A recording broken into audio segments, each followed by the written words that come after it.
of the month. And we welcome you to SaffronSACAP's voiceover talk show in collaboration with the UK Home Office engagement team. My name is Giz Ojiako, and I am the Director for Programs for SaffronSACAP. And I have with me I like to call her my boss. So can you unmute and introduce yourself, please? Go ahead, Yemi. Oh, great. Good morning, everybody. Happy weekend, happy Saturday. Thank you for joining us this morning. My name is Yemi Abulu Eyuntari, and we're really happy for you to take your time to join us here this morning. We, of course, do not take it for granted that you join us, but we're hoping that you would take away a lot more and also that we would learn a lot more from yourselves. Have a lovely program. Thanks, Kiz. Thank you so much. And I also have one of our other directors, Marcia. Marcia is our director for youth engagement. Marcia, do you want to say a few words? I understand you're behind camera, which is fine, but just say hi to the team. Good afternoon, everyone. Good afternoon, Home Office team. Thank you again for gracing us with your presence. Good afternoon to our viewers and our regular customers. I hope you get a lot out of today. I'm sure I'll get a lot of it as well. And please don't forget to recommend us to others. So share, and invite your friends. Thank you so much, Marcia. Thank you. I just want to welcome our Facebook community. Thank you so much for joining us. Yemi will be handling most of your questions. Please feel free to write anything you want around the topics we will be discussing today. And your questions, your comments, your statements will be passed to the team to see where and how they can give you support. Today's topic, we'll be focusing on international students, career opportunities, EU settlement scheme, and the Windrush and the impact on Commonwealth citizens. In regards to the international students, what we will ask is that you put as much of your questions down on Facebook, and we will also be posting our inquiry form in the chat and on Facebook. This is specifically for the international students. The reason being is the question, the team for that specific area were not able to come on today. And what we would like to do is to make sure that the information we are giving out to you is the correct information. So if you have any questions regarding international student status, please put your questions in the chat. In our form, they will be handed directly to the team. And when we come back next month, 3 Saturdays, the 3rd Saturday of next month, those questions will be answered. So I hope that is clear. And at this stage, I would like to hand over to the immigration team, and Yemisi Jenkins, MBE, will be taking the floor now. So over to you, Yemisi, and your team. Thank you very much. I think you're still on mute.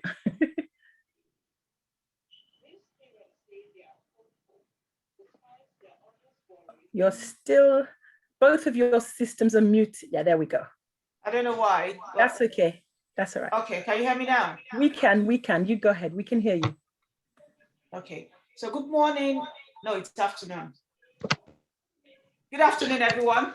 And once again, Saffron, thank you to Giz, to Yemi. Thank you for providing this platform and this opportunity to engage with the community, to demystify a lot of things that people think is about Home Office, especially with immigration enforcement. This is a relationship that we do not take for granted. We appreciate it, we're grateful for it, and we hope that it will continue for a very, very long time.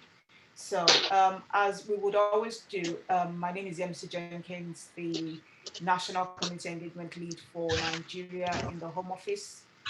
My role basically is to engage with the community through advocates like Saffron to reach out to the community and educate and raise awareness about the things we do as an organization. So that is my role. But I have my colleagues with me today. Giz, one of the other areas you forgot to mention is vulnerability, which is very key, yes, but don't worry, I picked up on that.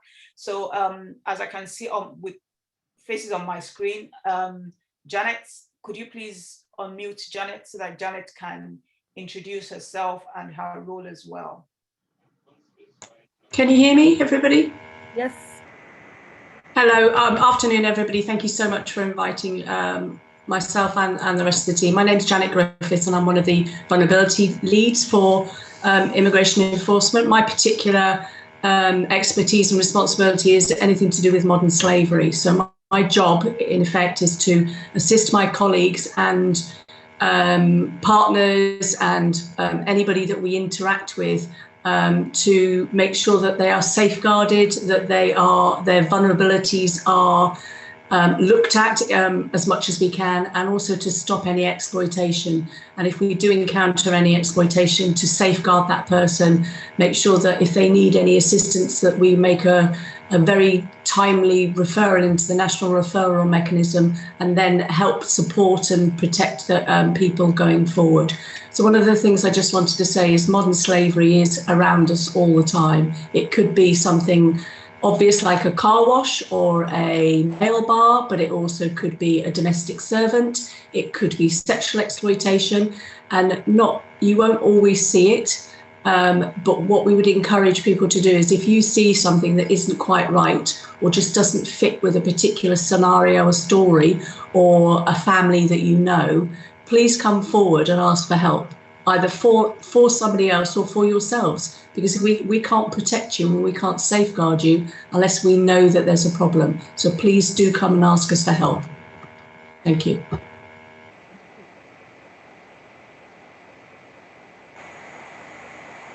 Okay, Pat, you're next on the screen. Can you unmute Pat, please? It looks like our screen is frozen. Pat is not muted. I don't think she's muted herself, because Pat is not muted. I think our screen is frozen. Okay, let's move to Mercy. Mercy? Can you hear me now? Yes.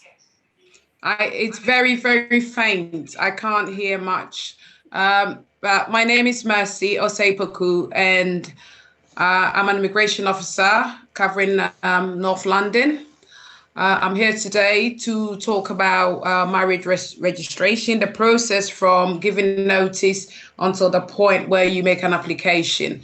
I'll be taking questions if anybody have any. I believe I've spoken about the changes coming in from the 1st of July, but I'm quite happy to repeat that again today.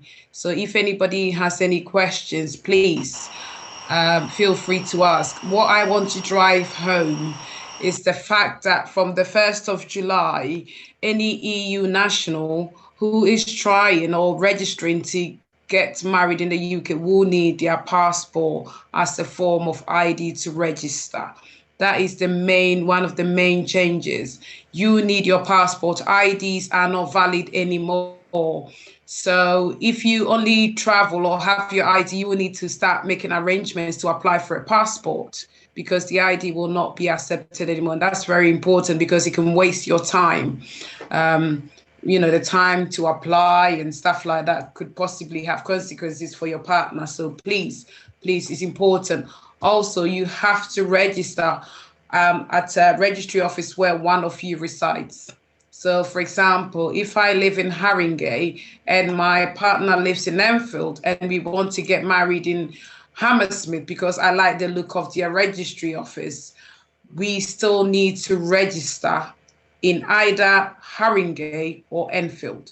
We can still get married in Hammersmith, but we still need to go to one of our local areas that one of us lives before. So these two are key, but there are other changes, but these two are key, and I'm quite happy to take any questions today regarding this process. And I can also answer some questions about enforcement action and overstaying and immigration issues. Thank you.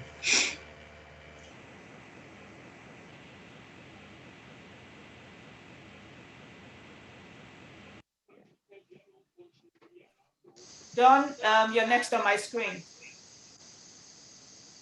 Hi, can you hear me? Yes, we can. Brilliant. Okay, so my name's Dawn. I'm an immigration officer based up in the Northwest. I do a similar job to Mercy. I also help Janet out with regard to vulnerability. So my job is to help people where I can, people who find themselves in an uncertain situation because of their uncertainty of their immigration status. We can try and help you. We can try and signpost you to organisations that may be able to assist. We might even be able to assist you ourselves, but we can't do that unless we actually know who you are and have that difficult conversation with you. One of the recommendations from Windrush is that we, as Home Office officials, should really be going out and trying to engage with our community, try and find out who's in our community and put ourselves in the community to try and encourage the two-way communication. And that's what my hope is for today, to try and encourage that and try, where I can, have that difficult conversation with yourself and maybe try and offer you some form of help as well. Fantastic. Thank you. Thank you, Dawn. We have another colleague, but her camera is off. We'll introduce her as we go into the program. Now, Yemi, I sent you some videos. Yes. Have you received them, please? I have, and I'm just trying to connect to those videos and bring them up. Which one? You sent the one with the visa? The one that has several links on them, but the first one I would like you to play, because we're not going to read with the international screen, is the one from the British High Commissioner. Okay. Okay, so would you like me to play that first? Yes, please. Okay, 2 seconds.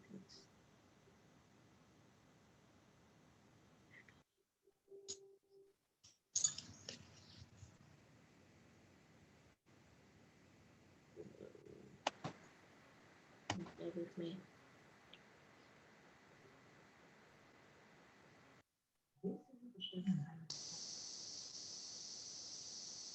I'm having a problem trying to raise it up. Please pick on something else while I come. Okay, whilst you're trying to work on that one, I'll just talk briefly on it.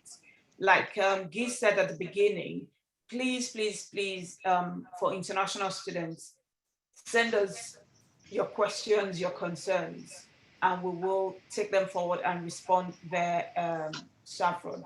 But I think one key message that people are keen to hear about is what happens to them after they've come to study. And I can say that these are things that we have picked up, the insight and feeding back into the organization, because before now, people would say, oh, they come into the UK, spend a lot of money, and once they're done with their studies, there's really nothing for them in terms of work experience that they can take back to their home country. And I think the department has listened to that. If we listen to the message from the British High Commission, so from 2021, if you come and study in the UK for undergraduate and masters, after your study, you get a 2-year working visa, okay? Whereas before, that was not the case. So that 2 years, the government expects that what you've learned, at least you can gain some work experience in the UK. If you're coming for your PhD, it's 3 years. You get 3 years working visa after you have studied, which I think is very good as well, because it gives you that opportunity to enhance your self-development and whatever it is you have studied in the UK before going back to your respective countries. So that is a key message for today. But please, whilst you're on that, whilst you're studying, I cannot stress this enough in terms of the restriction on the number of hours you're expected to work. I cannot stress it enough. I have dealt with situations where a lady was in her penultimate year. All throughout her study, she had worked within the rules. But her penultimate year, I don't know what happened to the young lady, she decided to work. And she decided to work more than she was allowed to work. Unfortunately, we encountered her during one of our visits. And that was it for her. She had to leave. In fact, it was her lawyer that contacted me and said, this is the situation. And the lawyer had advised that, the best thing for you there is no way they could fight this. So the parents, after spending all that money, had to withdraw her from school and, leave the United Country in her penultimate year. You can imagine how sad that is. Yes, people can say, oh, that's unfair, blah, blah, blah, but that is the rule. The rules are there to guide us. The rules are not just there for the sake of having a rule. Now, if you look at it, if you're coming to study, you say you're coming to study as a student, how can you work more than 20 hours and still study? It is not possible. Except you're saying to us that, oh, the intention was not really to come and study, but to come and work. I mean, there was another one that said, oh, I thought it was 20 hours with a particular organization. So 20 hours with KFC, 20 hours with McDonald's. So what time do you have to study? So please adhere by the rules, the restriction on your visa. How are we with the video? Any luck? Yes, we are. Giz is going to play it. Okay, fantastic. Giz, you can play this video. I've had you to share. Can you? Let me see. Okay. All right. Let me just. Oh, it's not on this laptop, but it's all right. It's all right. Give me 2 minutes. So like I said, please, for our students, or if you're a parent, if you're in Nigeria and you're listening in, you want to send your children to school in the UK, you can send us questions in terms of the visas, in terms of the rules. But also one very key important information is gov.uk. That is your Bible and your Quran when it comes to immigration.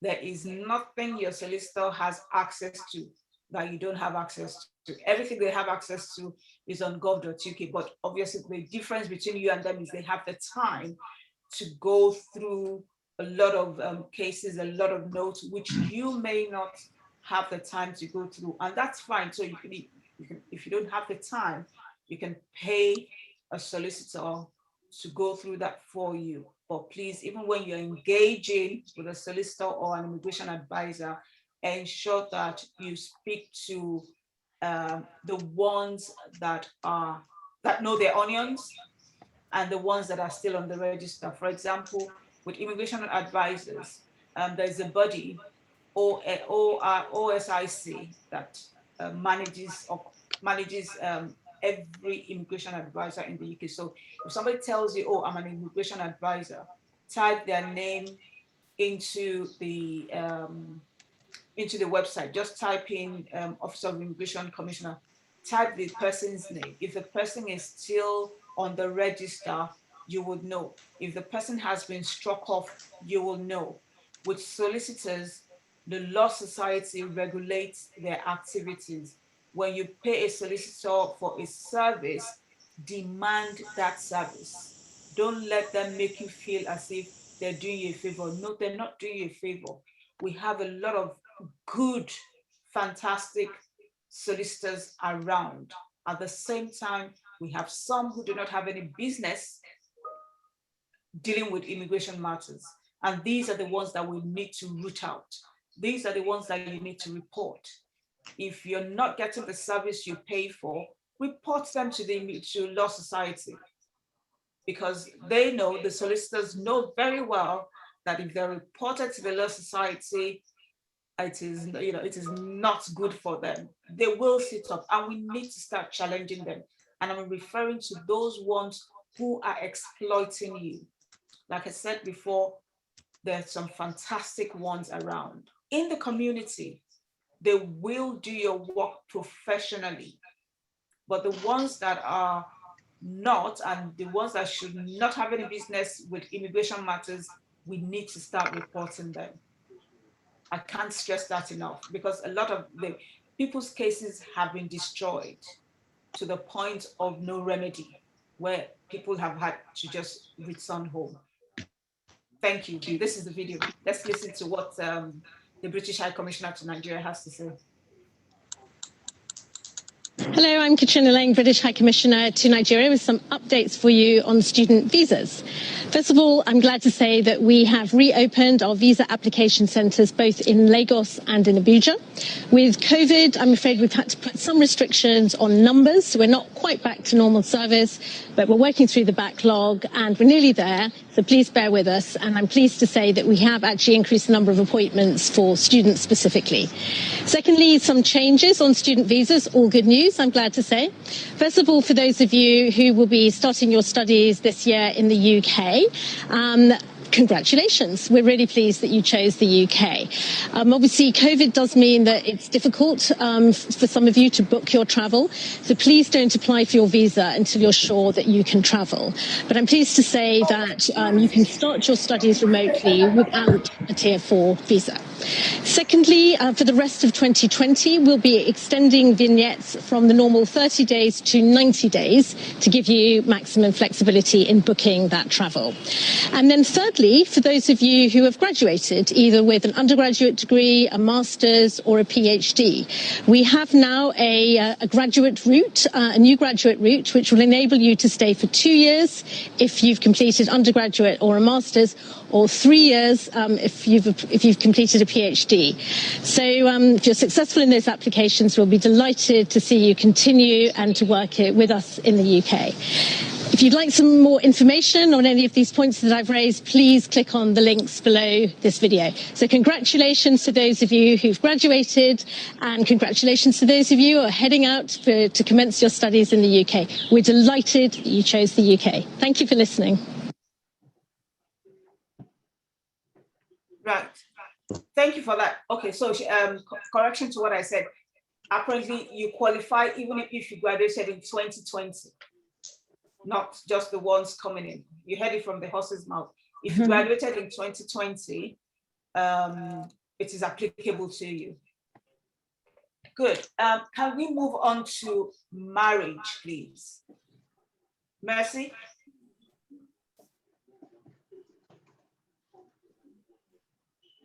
Is she on mute? Was that me? Yes. Yes, Mercy. Okay. Yeah, I am just going to talk about the 5 changes again. As I said earlier on, you can only register where one party lives. And the second one, you can only register with your passport and your EUSS card. If you don't have that, you will have a certificate of application, which you can use to register.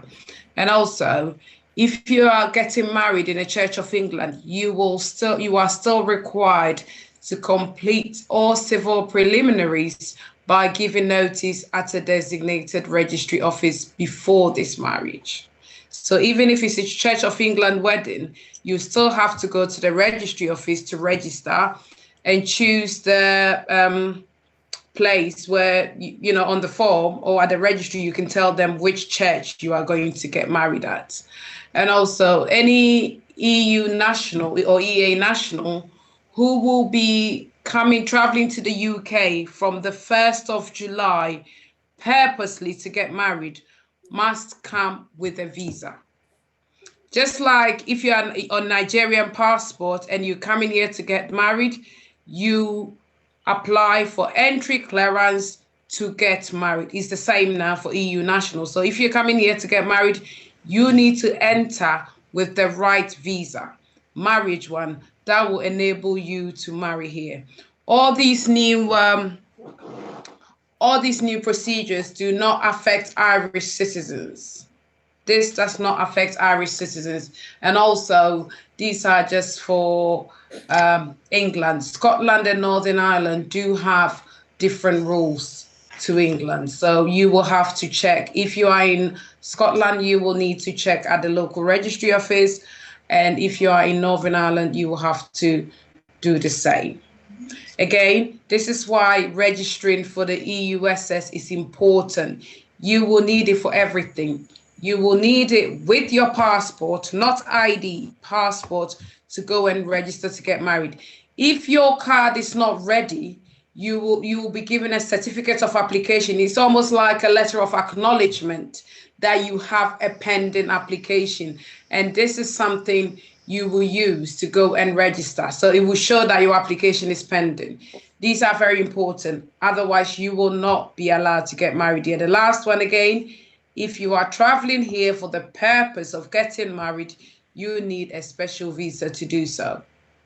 You can still probably, you know, go ahead and get married, but any application you submit will be very complicated. Very complicated. So it's always better to enter with the correct visa. It ties in with what Yemisi said regarding students wanting to work more than 20 hours a week. If you are entering purposely to study and your main objective is to study, you will dedicate your time to the study. There is a rationale behind these 20 hours. For example, you know, they've worked out 20 hours it's the number of hours that a student can work without affecting their studies, you see. So every rule has a rationale behind it. Come with the correct visa. If you are an economic migrant, don't come as a student and work nights and get into trouble. And then in the end, you wouldn't even have your degree or whatever you came to study. So come with the right visa. It makes everything so much easier. And it's not difficult. Enquire, like Yemisi said, .gov UK has so much information, regardless of your passport. If you want to come and get married, just go and apply with evidence that you are coming to get married, and you'll be issued the correct visa to do so. So please, these are the main changes. I'm quite happy to take any questions. Thank you, Mercy. We'll come to the questions after we've all delivered our presentation. Janet, do you want to talk us through the vulnerability team and what that means to us as a community, what that means to the community out there? So Janet. Can you hear me, everybody? Sorry, one of my cats is here just demanding a cuddle. So if you see it walking past, I am still here, I promise. Okay. So we're a fairly small team. We were set up in 2018. The whole idea behind this is to see the person first before we see a piece of paper or a computer file. Because at the end of the day, although when we're dealing with something, our role may be to deal with an application that's on paper or on computer, they're all behind each of those pieces of paper or each of those computer records is a person. And what we're trying to do is make sure that all of our colleagues in each and every interaction with the public or with another partner sees the person first. So they may be applying or they may have written in about a certain topic, but what we're encouraging and what we're promoting is they may be applying for to get married in the UK, but is there a reason why their application's not quite right? Do they have something like, are they a victim of crime? Are they a victim of modern slavery? Or have they got learning disabilities? Something like that will affect the way that they can interact with us, but also how we deal with those people or how we empathize with them. So it's not about not doing our job. And we're not saying that just because somebody may be vulnerable that we won't have to take immigration action. And it may be that at the end of all the interactions with us, some people may get removed. And we're not saying that we won't do that, because we can't say that, because we have a job to do. But what we're doing is doing our role or undertaking our role in the best way possible. So things like, if we think that somebody's applied for the wrong thing, or they're going down the wrong avenue, or they're being given the wrong advice, we will try, we're not immigration advisors, but we will try and point people in the right direction. We will, if somebody is a victim of modern slavery, then we will engage with that person, explain what the process is and what the assistance is that they can receive, and we will encourage them, if we think that that's the right course of action, to agree to a consent to go into the NRM. So what we're trying to do is make sure everybody's safeguarded and protected, but also that nobody's put in an exploitative position. What we don't want to do, through our fault or sort of our actions or anybody else's, is somebody is put in a position where they're being exploited, because that's not the idea behind it. But as I said earlier, we can't help people unless we know what's going on. And we're not about this perception that I mean, all my colleagues will probably smile when I say that, is all we do is remove people. That's actually not the case. That is a tiny bit of our job. And sometimes people do exhaust all the avenues open to them and they will be asked to leave. But that's just a tiny bit of our job. So please do come forward, do ask for help. We are not the bad people that we often get shown to be, or the media thinks we are, and which is one of the reasons that we've come to speak to you during this course of events with Saffron. And again, like Mercy said, any questions, please do ask. Thank you, Janet.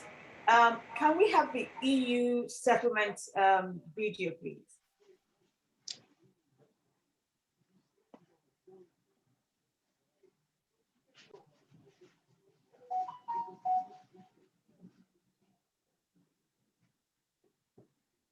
If you're an EU citizen and were living in the UK by 31st of December 2020, you must apply to the EU settlement scheme, even if you have permanent residence.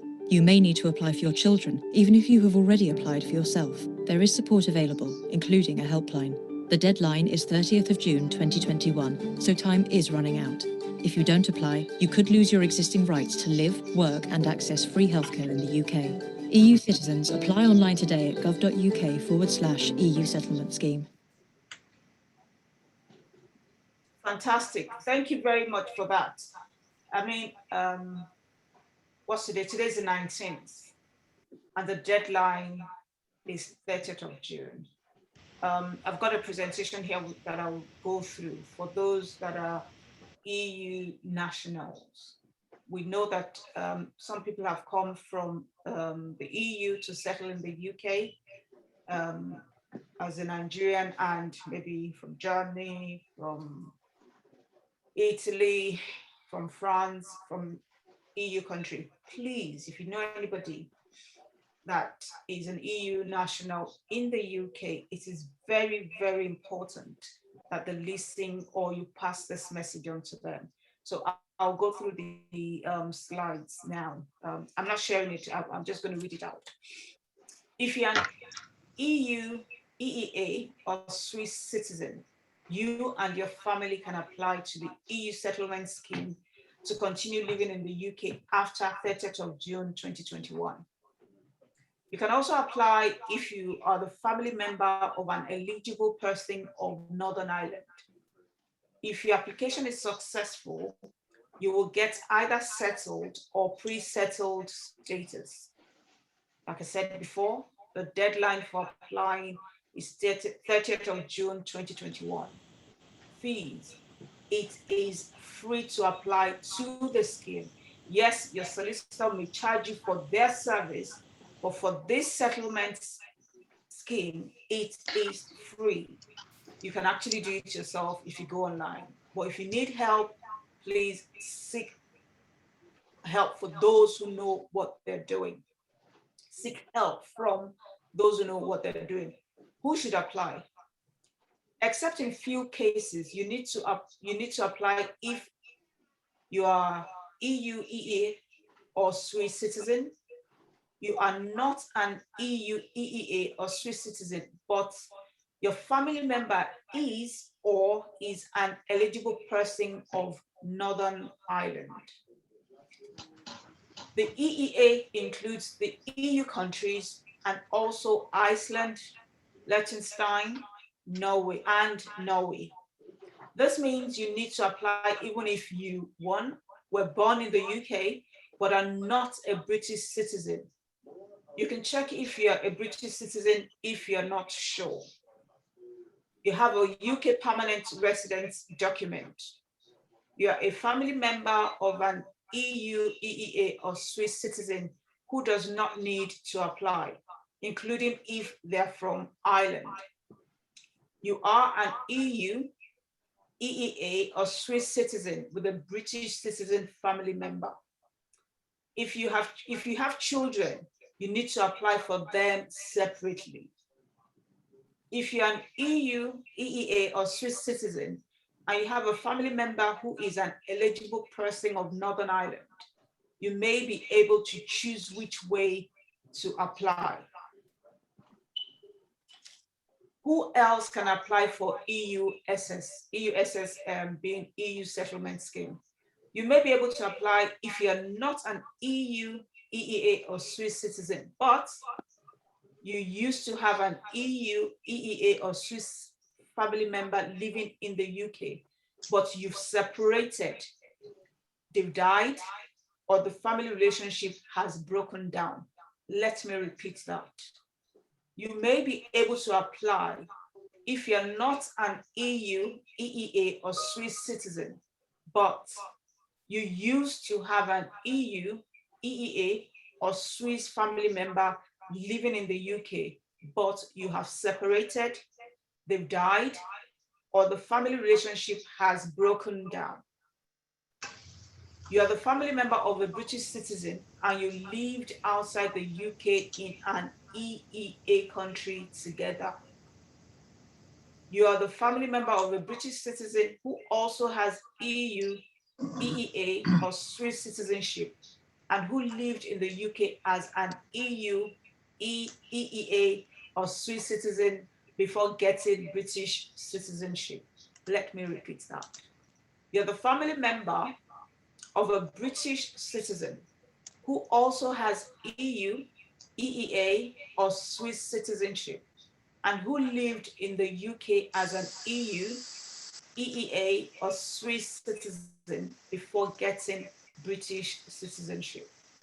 You are a family member who is an eligible person of Northern Ireland. You are the primary carer of a British, EU, EEA, or Swiss citizen. You are the child of an EU, EEA, or Swiss citizen who used to live and work in the UK, or the child's primary carer. Who does not need to apply for EUSS? You do not need to apply if you have one, indefinite leave to remain to enter the UK, indefinite leave to remain in the UK, British or Irish citizenship, including dual citizenship. If you're an EU, EEA, or Swiss citizen and you moved to the UK before it joined the EU. Let me repeat that, the last one. If you're an EU, EEA, or Swiss citizen and you moved to the UK before it joined the EU. You only need to apply if you do not have indefinite leave to remain. If you do not have indefinite leave to remain, you usually have a stamp in the passport or a letter from the Home Office saying this. If you work in the UK but do not live here, that would be the frontier workers.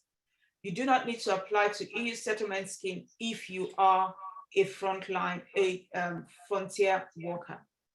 So I think that says a lot for those who are EU, for the EU settlement scheme. Like I said, 30th of June is only a few days to go. If you do not apply, there are consequences. So the best thing for you to do is to please apply, and it is free, FO, free of charge, like we say in Nigeria, free of FOC, free of charge. Thank you. I don't know if any of my colleagues would want to add one or two things to what I have just said. Ladies, anybody?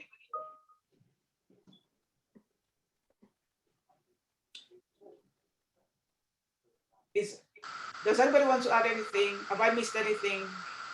with the EUSS? No. No, Go on, Don.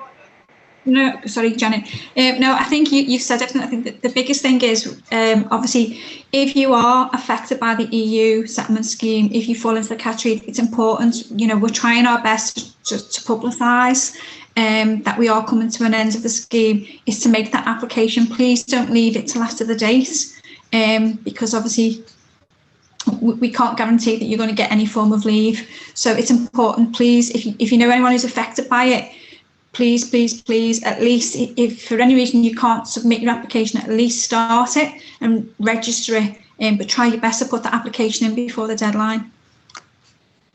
Fantastic, thank you. Now, the next video, I should have sent you a text. The next video, because I'm going to call on Pat now to talk to us about joining the civil service.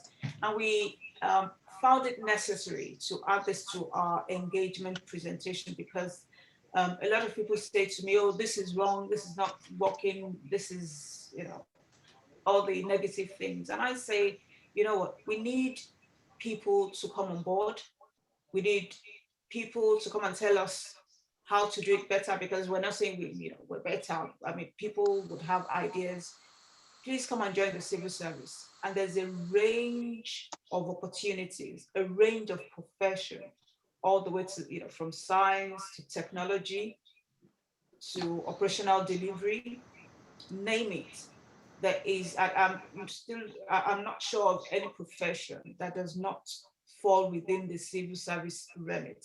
But a lot of people maybe just are familiar with Home Office, HMRC, DWP, and a few others that you engage or interact with.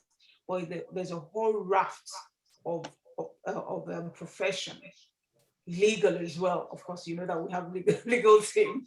So please, I cannot stress it enough, especially in the last, I know that in the last 1 year or a little over, a lot of people have lost their jobs, and some people are saying, oh, I'm too old, but I want to work.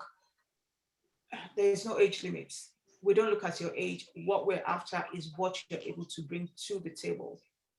Do not talk yourself down. And for the younger ones, it's an opportunity to come into a diverse workforce where you will be trained and you will learn. This is what I say to people.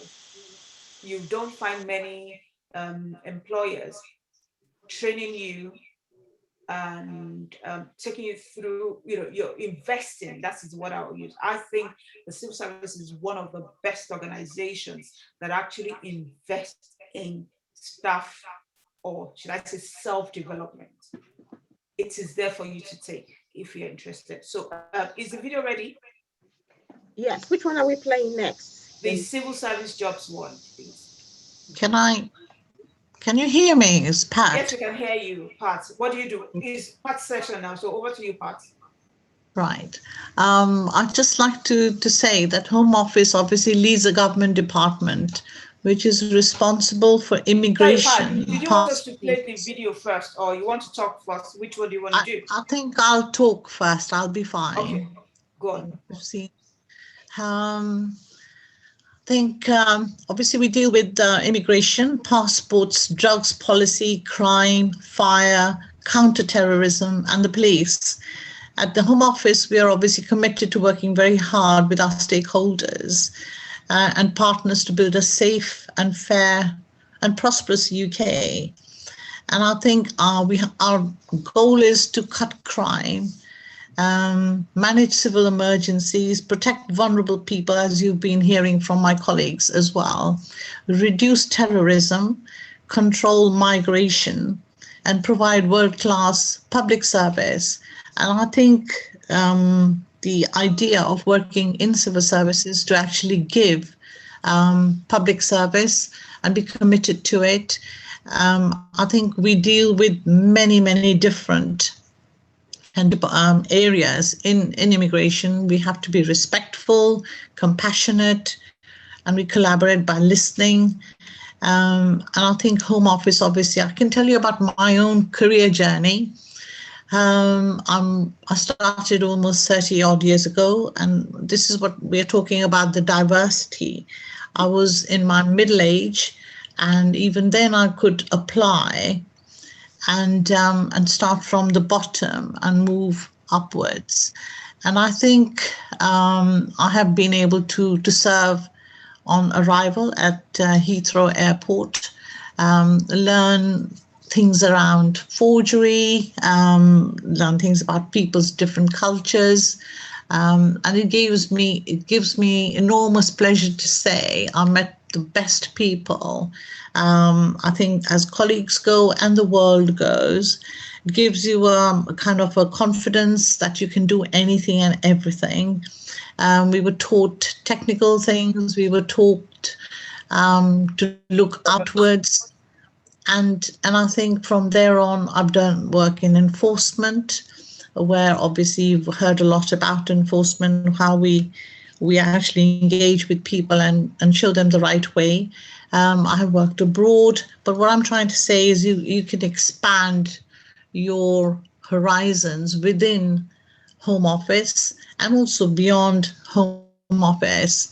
So I'm just giving you a little glimpse of you can achieve anything. I've been here 30 years, like Yemisi says, she's been here a long time. It gives you a lovely platform to increase your knowledge and also develop yourself. The pay is not too bad either. Holidays are good. Pensions are brilliant. Well, not as brilliant, but they are getting better. But I think on the whole, what I would like to recommend is that you come and join us, because you can make changes within the organization by putting your ideas forward and making the difference. So that's why I think Home Office is a nice place to work. Like I said, we have border force, citizenship. We have, again, in digital technology, we are going forward a lot. And if you have IT skills, you can do that. You can work as a legal professional. You can work in investigations. You can work in terrorism. So it's a lot of variety within the organizations. And I think it's very rewarding.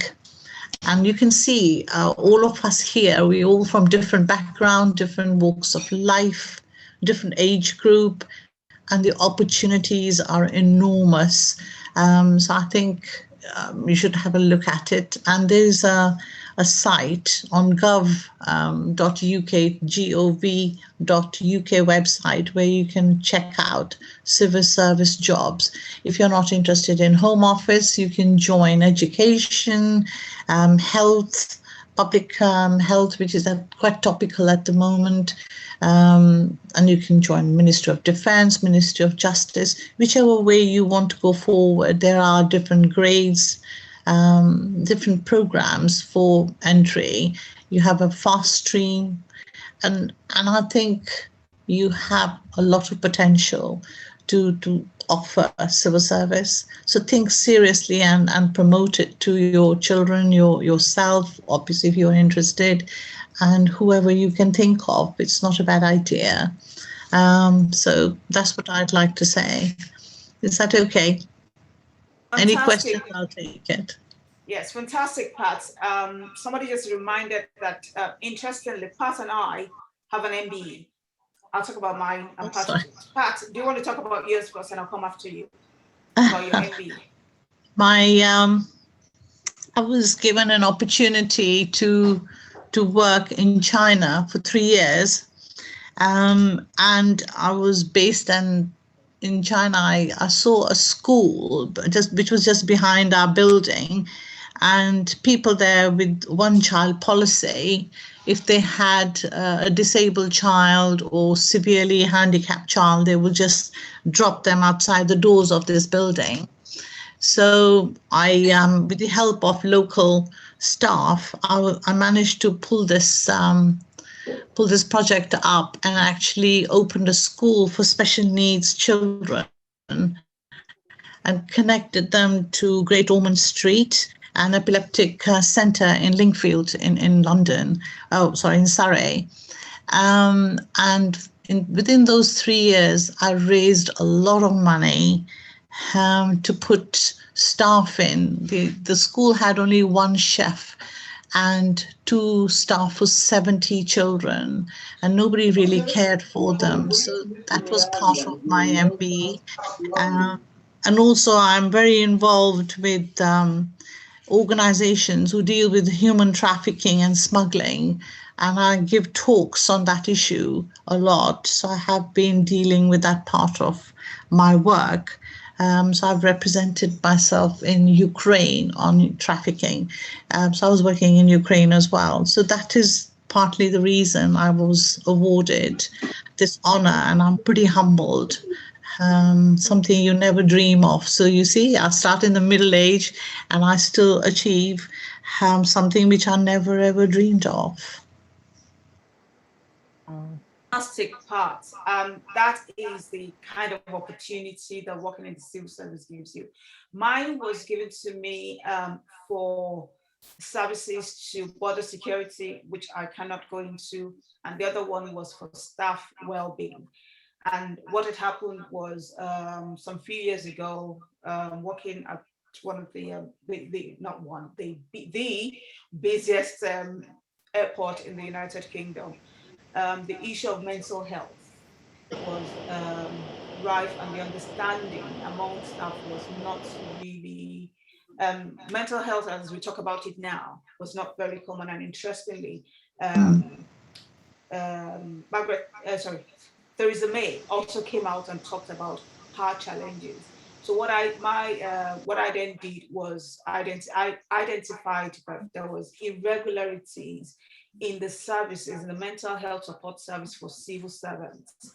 So I took that on, brought it to the fore, and then as a result of that, the national policy on mental health support service for every civil servant in the UK was changed.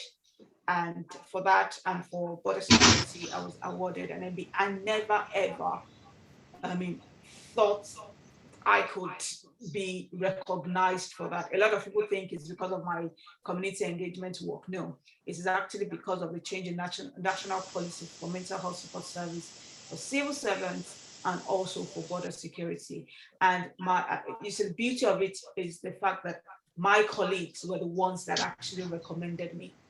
So when your colleagues appreciate you and know that you're doing something that is worthy of recognition, and they put you forward and you get it, it is humbling. It is, I cannot explain the feeling. There are times I say to friends that I still pinch myself once in a while to say, Yemisi Jenkins, I remember when I got the letter, and I'm sure the same thing for parts, that MBE is part of your name for life. If I get married now, I cannot change my name because that means I won't have my MBE. So whoever is going to marry me now would have to get used to, I've always had my Yemisi Jenkins anyway. So it's not as if I needed to change my name. So it's something that becomes part of your name for life. And for that, I am very proud and I'm very grateful. So for those of you who are still out there thinking about coming to join the civil service, please, we are the place to be. Okay. The video, can we play the video for the civil service now, please? Okay.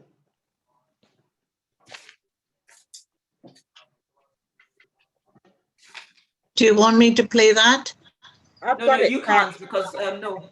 Because okay, lovely. Yes, play now.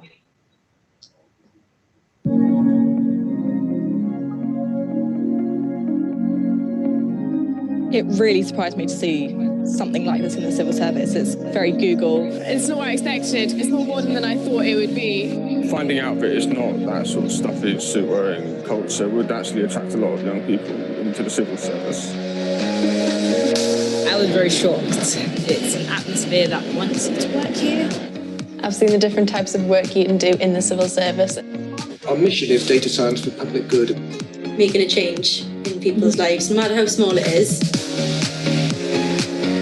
When I came into this office, it was quite different. It's HMRC, it's tax. People assume that it's going to be a bit of a scary place. But actually, it's a very open office. It's a light and colourful office. But, you know, above all, it's comfortable and relaxed, and I didn't expect that. It feels like the civil service is investing in its workforce. If you're interested in learning, developing your own skills, working on incredibly exciting technologies, you're at the forefront of all the new things that DVLA is developing, so you get a bit of insight as to what's coming in the future. I'm actually really surprised. It is definitely more than tax dis and driver's license. They're just very open and honest about all of their work and work really hard at what they do. I think if young people knew about the civil service doing this sort of thing, I think they would definitely be attracted to join. So this is Bernie. We use him in all of our science, technology, engineering and maths or STEM outreach program. It was great to see the Lego robots because they just made STEM and coding come alive. And especially that they go with the STEM outreach program to young women in particular is just really interesting and really good thing to see. Is there such a thing as a typical civil servant? Not really, no. I mean, my dad was a miner and my mother was a cleaner. I never envisaged that I'd ever work in an office, certainly not for the civil service and certainly not become a manager within it.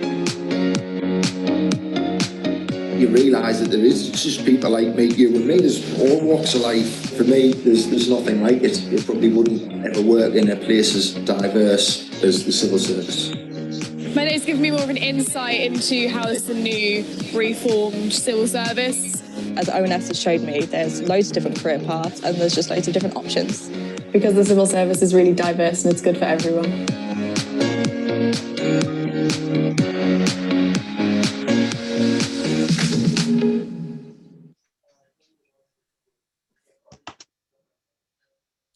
Fantastic. I hope that will see the video and see the different areas. I mean, the STEM, I'm sure people like civil servants, you know, STEM, really robotics and things like that. Yes, these are areas that a lot of people do not know about. And these are areas, especially for young people. And you can see the range of people who work in the department.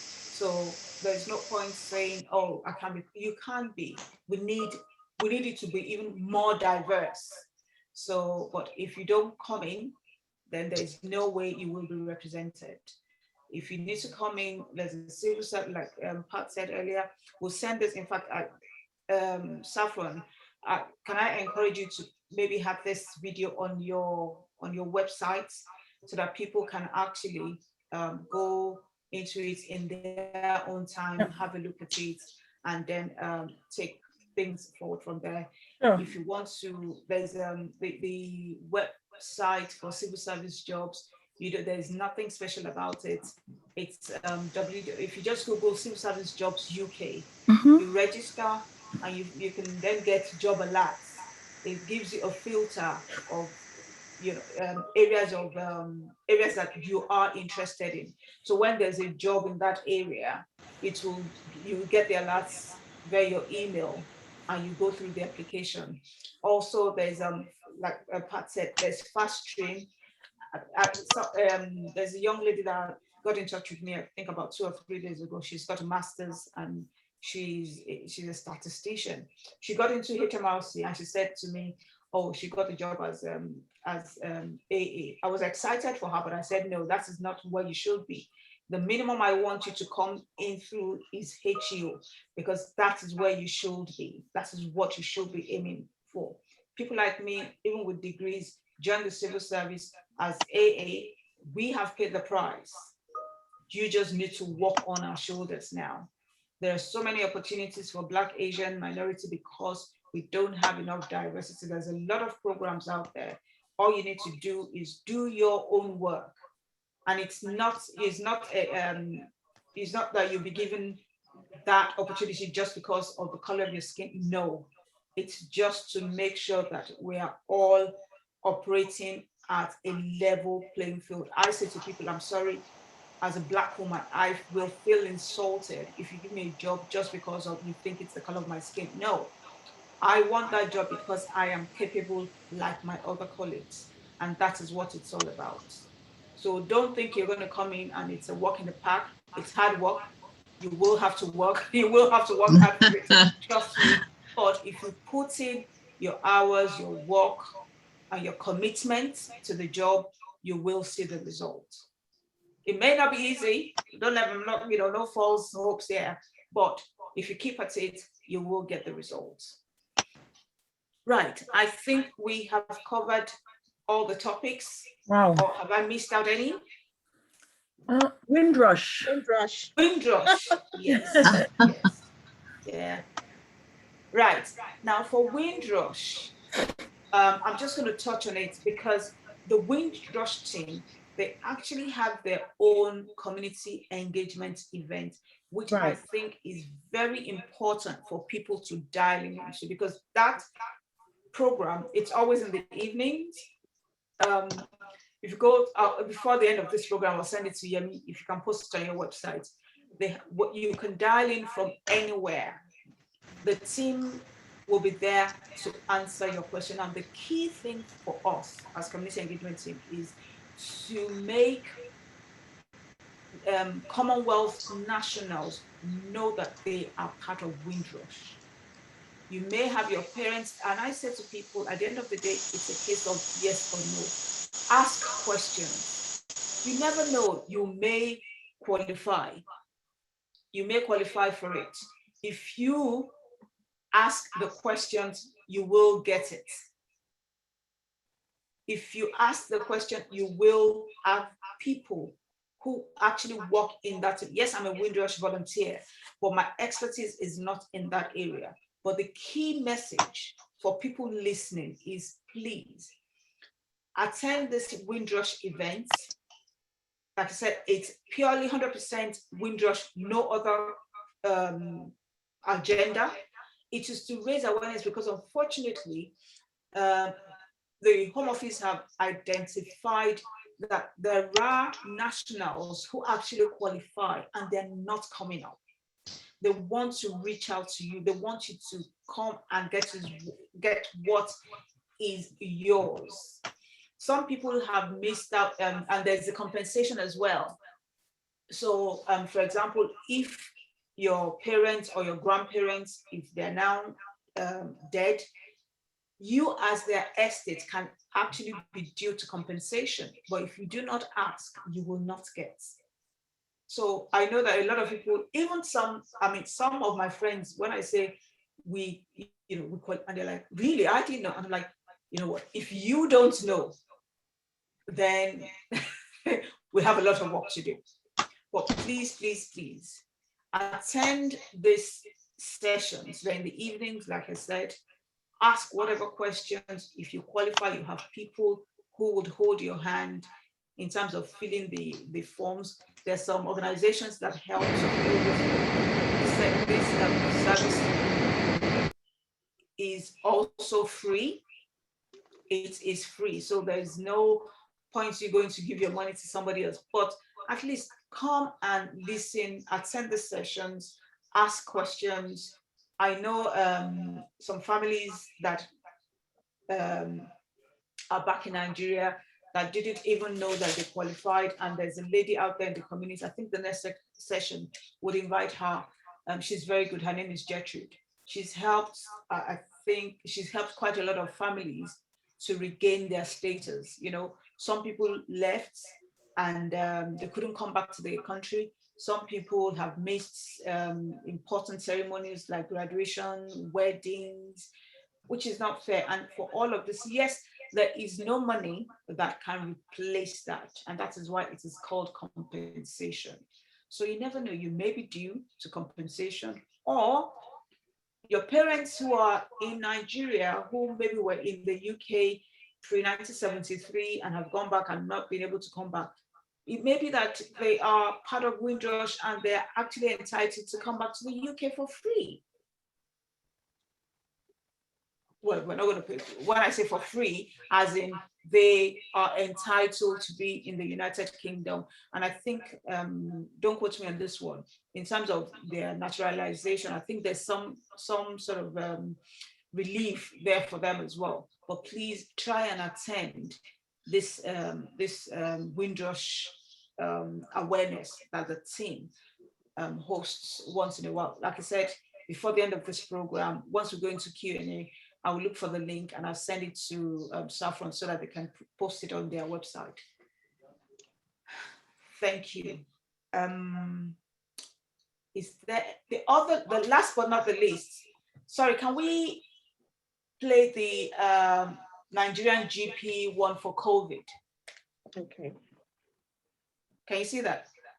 Yes, I see it. I will just give me two minutes or a minute, and we will do. Now, while she's looking for that, there are some numbers that I'm going to shout out. Help numbers for general information that people can. Now, a lot of people say to me, "Oh, you know, coming through the borders, I don't like the way the officer spoke to me." But you know what? I don't, just because I don't want them to now put something on my paper or my application next time. Let me explain to you. All our officers are trained to be professional, but I'm not going to stand here and say you get that 100%. But if for any reason you encounter any of us and you're not happy with the way you've been spoken to or the way you have been treated, you have a right to complain. Let me state categorically that the fact that you complain, no officer can use that against you. Trust me. If that happens, it's even another problem for whoever does that, because that is not what we're trained to do. So if you're coming through the borders and you feel the way you were treated is unfair, first you ask for the senior officer to complain to. They may be able to resolve it there and then. It may be, miscommunication.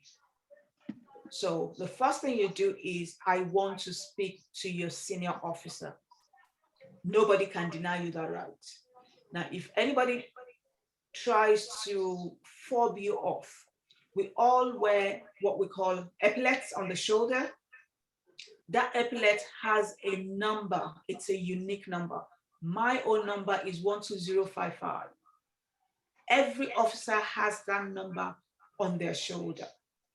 You take that, if you ask for a complaint form or you ask to speak to the senior officer and they are sort of dragging their feet as if they don't want to give it to you, take that number and you can send an email, or if you go to www.gov.uk/government/organization/border-force about complaints-procedure. I'll send this to Saffron. You can go there and explain everything. Please note the date and the time. The date, the day, and you don't, if it's around, it could be around 8 o'clock. Yeah, that's fine. But that officer, at least, will know when that person is on duty. Even the date is fine. The time, because I know that coming through a lot of stress. And if you encounter immigration officers as well, there is a procedure for you to complain. Theirs is www.gov.uk/government, same, and then, but there's, instead of border-force, theirs is immigration-enforcement/about/complaints procedure. I am tired of people saying, "Oh, this is what, have you complained?" You can complain. Nobody's going to use that against you. This is not any other country where somebody somewhere would then, can go into your records. No. If I go into your records for no reason, for a reason of maybe you're my neighbor and you upset me and I won't know.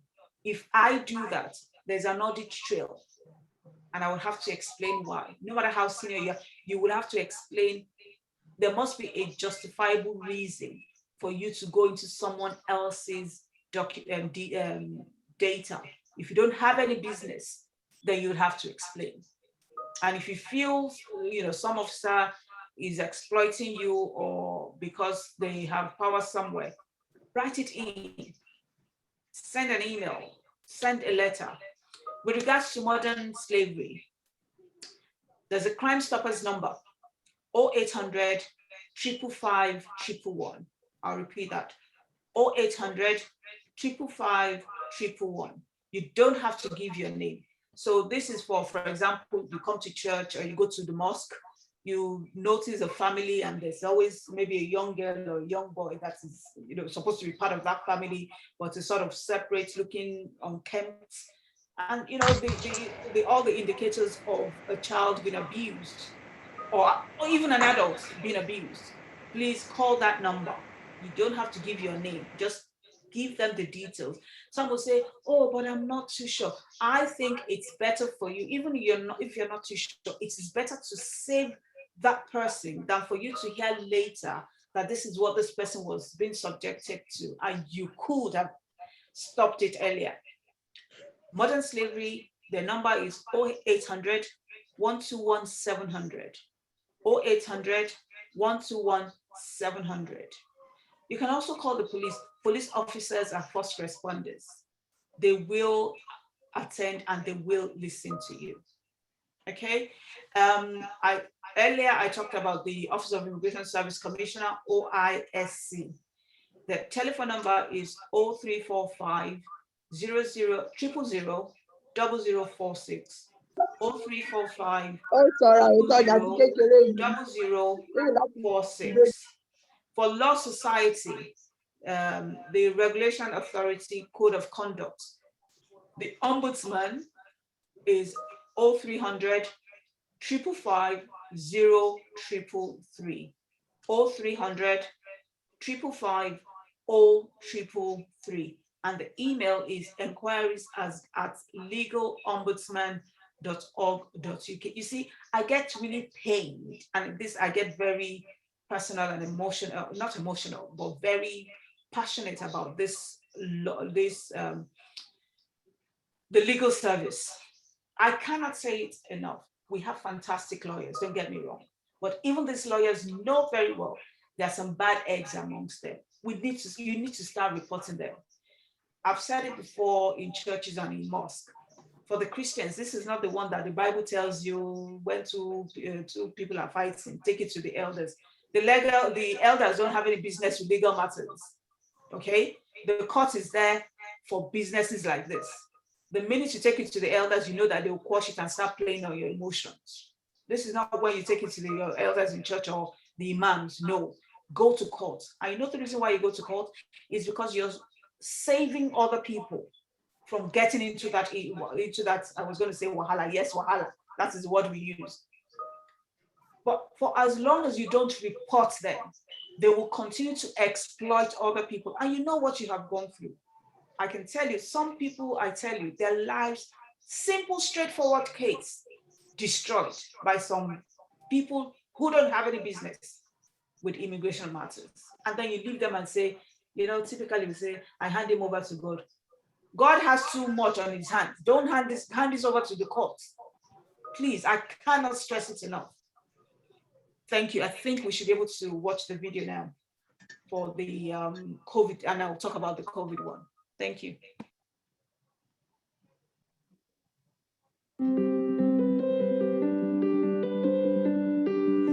Hello, my name is Benga. I'm the president of Nigerian GPs UK. We've got an important message to share with you about the COVID-19 vaccine. I've had my COVID-19 vaccine, and I want to encourage you all to do so when the opportunity arises. Please listen. Thank you. The past year has been extremely challenging and difficult for so many people.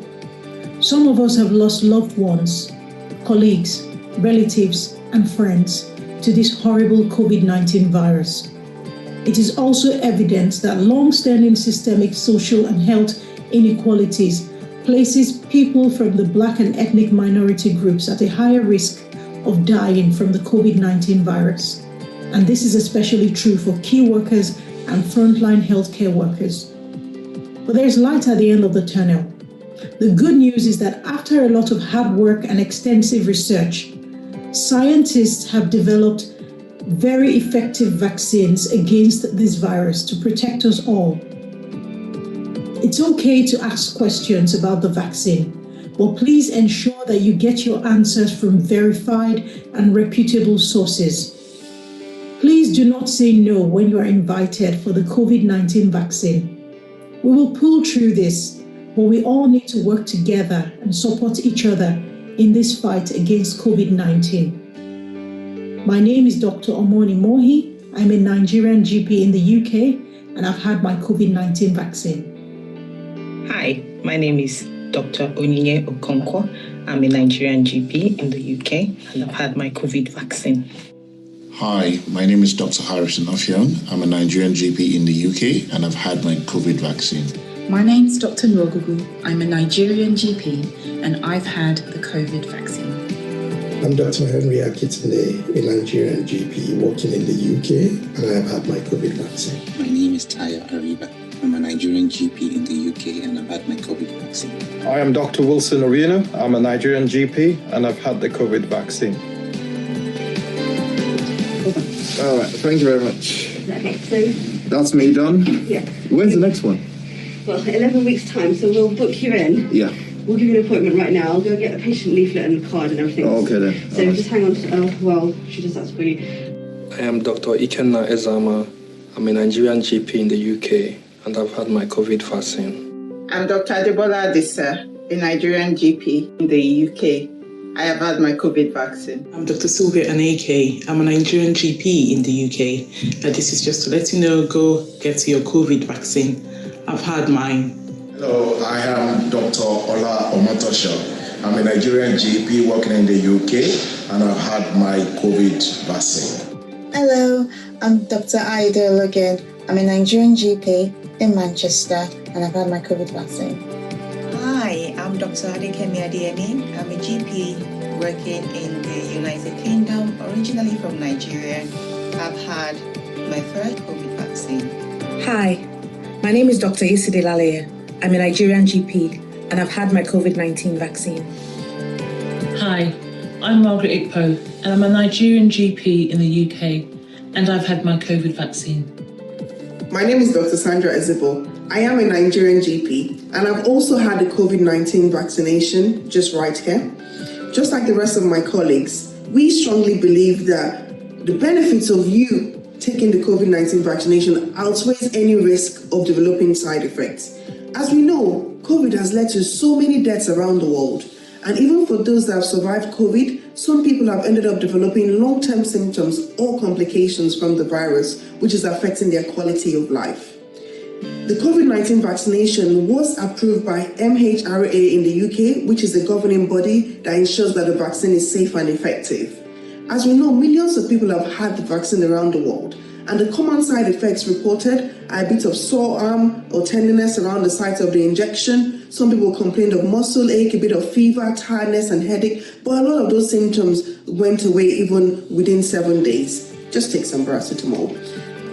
What we're trying to say to you today is, rather than listen to conspiracy theories, please ensure you're making a safe decision, not just for you, but for your loved ones as well.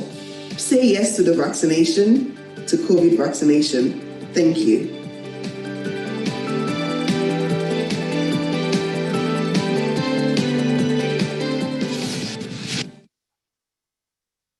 Thank you for that. I don't think there is much to add, just to encourage people to please go take the COVID vaccine. I have had my 2 jabs, and now I feel safer. The whole of last year, I can count on one hand the number of times I stepped out of my door. And also I'm type 2 diabetic as well. So, I mean, I had it in my head that that it wasn't safe going out. But now that I've had the 2 jabs, I'm more than happy to hit the town, and paint the town red. But all I'm saying is, please, please, please. And we started seeing an increase in the Delta variant. So please, please, please, I can only encourage you to please take it. And for those of you working in home care, even though I am not in support of making it mandatory, people need to do it voluntarily. You also need to start looking at that. And who knows where it's going to extend in terms of traveling. I've heard of people talking about COVID passports, but we don't know what's going to happen in the future. But the key thing is, if you have it, it keeps you safe. yes, there are reports out there in terms of some people who react, who have reacted, or some people will react to it. But like the GP said, the benefit outweighs the disadvantage. So please think about it. It's about keeping yourself safe. It's about keeping others around you safe as well.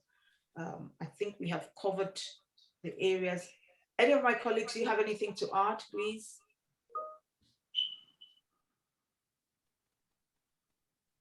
Hello, ladies. Hi, yeah, sorry. Yeah, go on, Don. Janet, do you want to go first? Go on.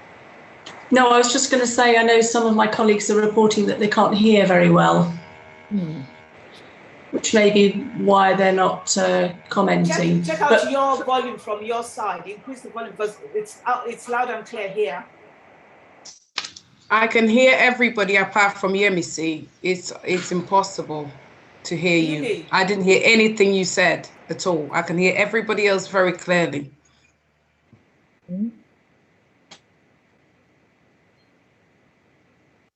I've just got one comment before we hand over to Dawn about the COVID vaccination. I know lots of people are scared. I know lots of people probably don't like needles or anything, but you're not actually doing it for you. You're doing it for your loved ones, because the likelihood is you will be asymptomatic, especially if you're younger than I am, but you could give it to your parents or your grandparents who may not fare so well. So please think about it that way if you're having, if you're sort of reluctant to have it. Do it for them, not just for you. That would be my only comment. Yeah, I had my second COVID jab the other morning. It wasn't very pleasant, but I had it, and I'm COVID up now, and I recommend it to all my family and friends. We need to get back to some form of normality, but we still need to protect all our vulnerable people who are around us. A lot of people don't actually realise that you are asymptomatic and you can be passing on the COVID variant that we've got at the moment. We've got a massive influx where I am in my particular area of the Delta variant of COVID. So obviously just to be mindful, obviously, as Janet and Jemsy said on the video, said try if you can. We promote it to everyone, doesn't matter what community that you're from, to try and COVID up, get the injection to protect everyone around you. The other thing to remember is as well is a lot of the pharmacists are giving out free COVID tests, the asymptomatic ones, the rapid tests as well. So obviously, as we said before, about asymptomatic, most people don't realise they've actually got COVID because they're not showing any symptoms. So it's always advisable as well, if you can, go and get the free COVID tests. We do them quite regularly, my family and my children as well, because they're going out to school and we're all mixed in different circles. And again, it's just to protect everybody who maybe hasn't had the COVID jab. So big thumbs up to those who have, and come on, we can all do this together. Thank you, Dawn. Okay, awesome. Wow, I don't even know where to start. You guys have filled us with so much information. My hand is hurting because I've been taking notes, but no. On a serious note, thank you. You know, you guys always show up and show out. And just to let you know, Saffron, we're all COVID up.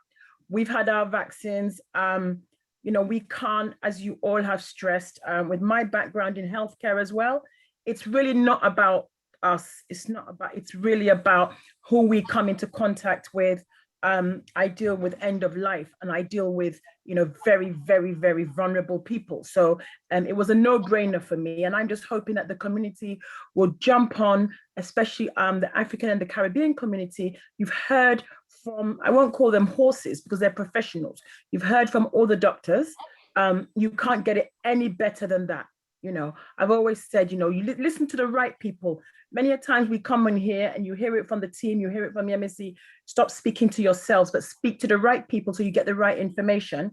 We do have quite a few questions in regards to working in the civil service.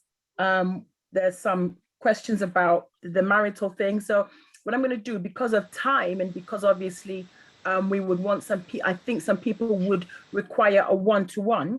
So before I go into the questions, I would like to say to everybody who is on the Zoom, You should have before now filled out our form, but because I'm in a good mood today, I'm going to allow you to do it through the chat. But in the future, it has to be done via the form. You will be given between 3 minutes, not more than 3 minutes. So make sure that your questions are precise, very to the point, so that the team can answer. If you require a one-to-one confidential session with the team, please indicate in the chat now.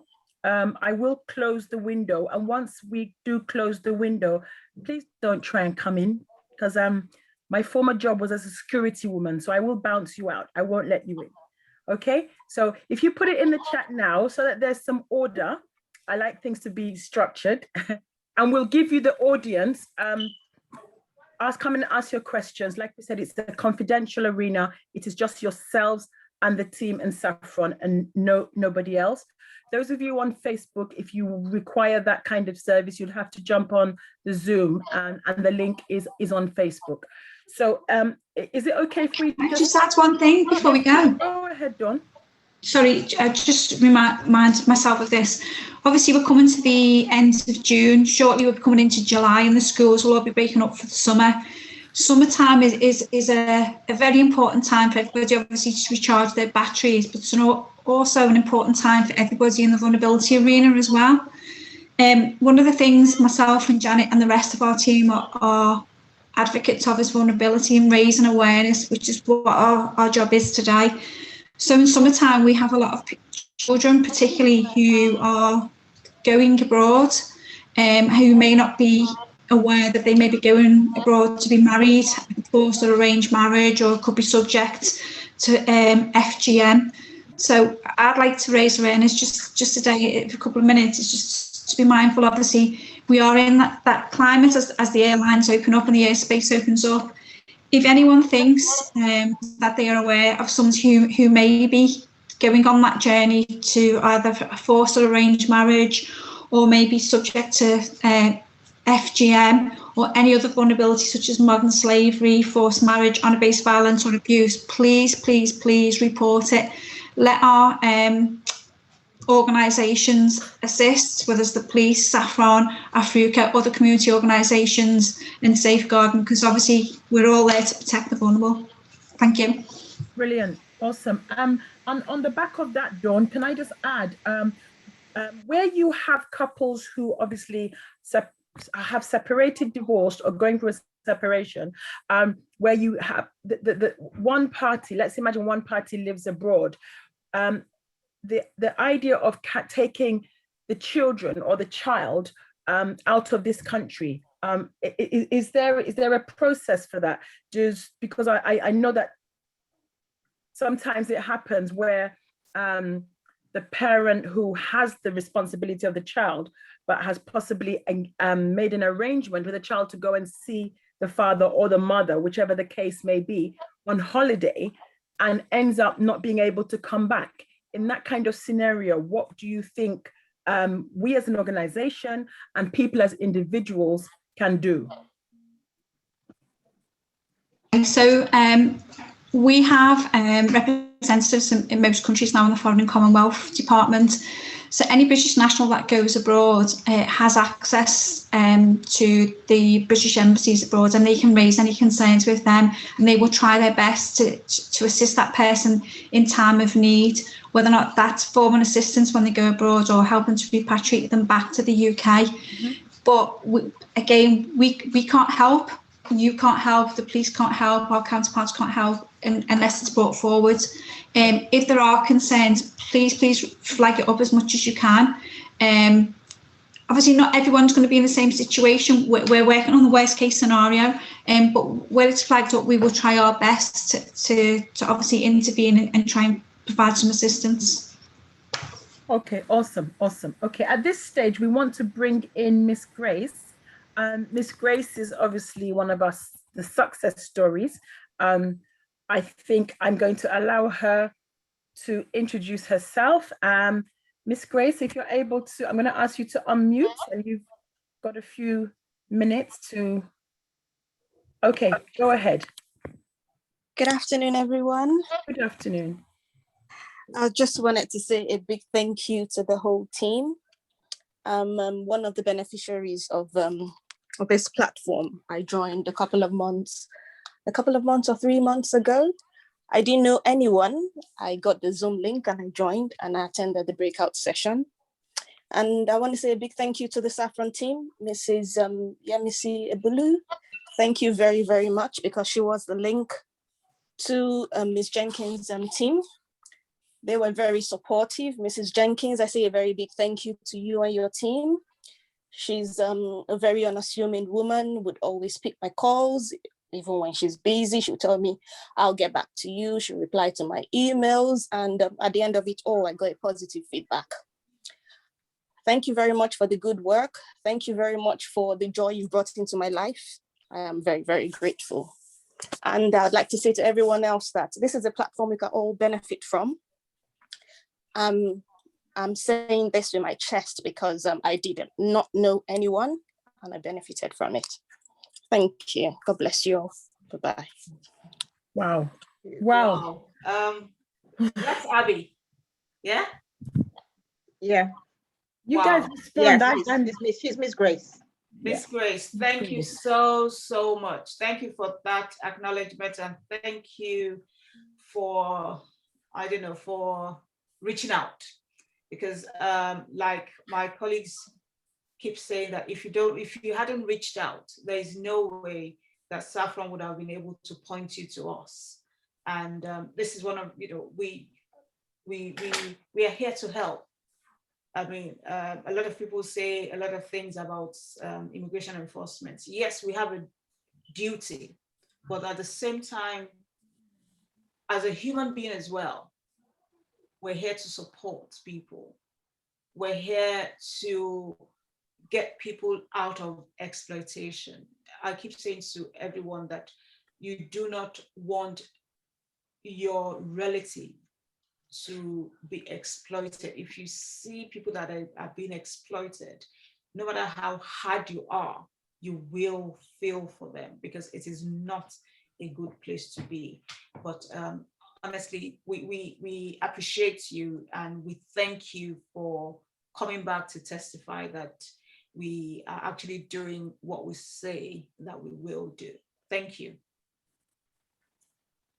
Awesome. On behalf of my colleagues as well, and on behalf of immigration enforcement as a whole, thank you for coming to acknowledge us. Thank you.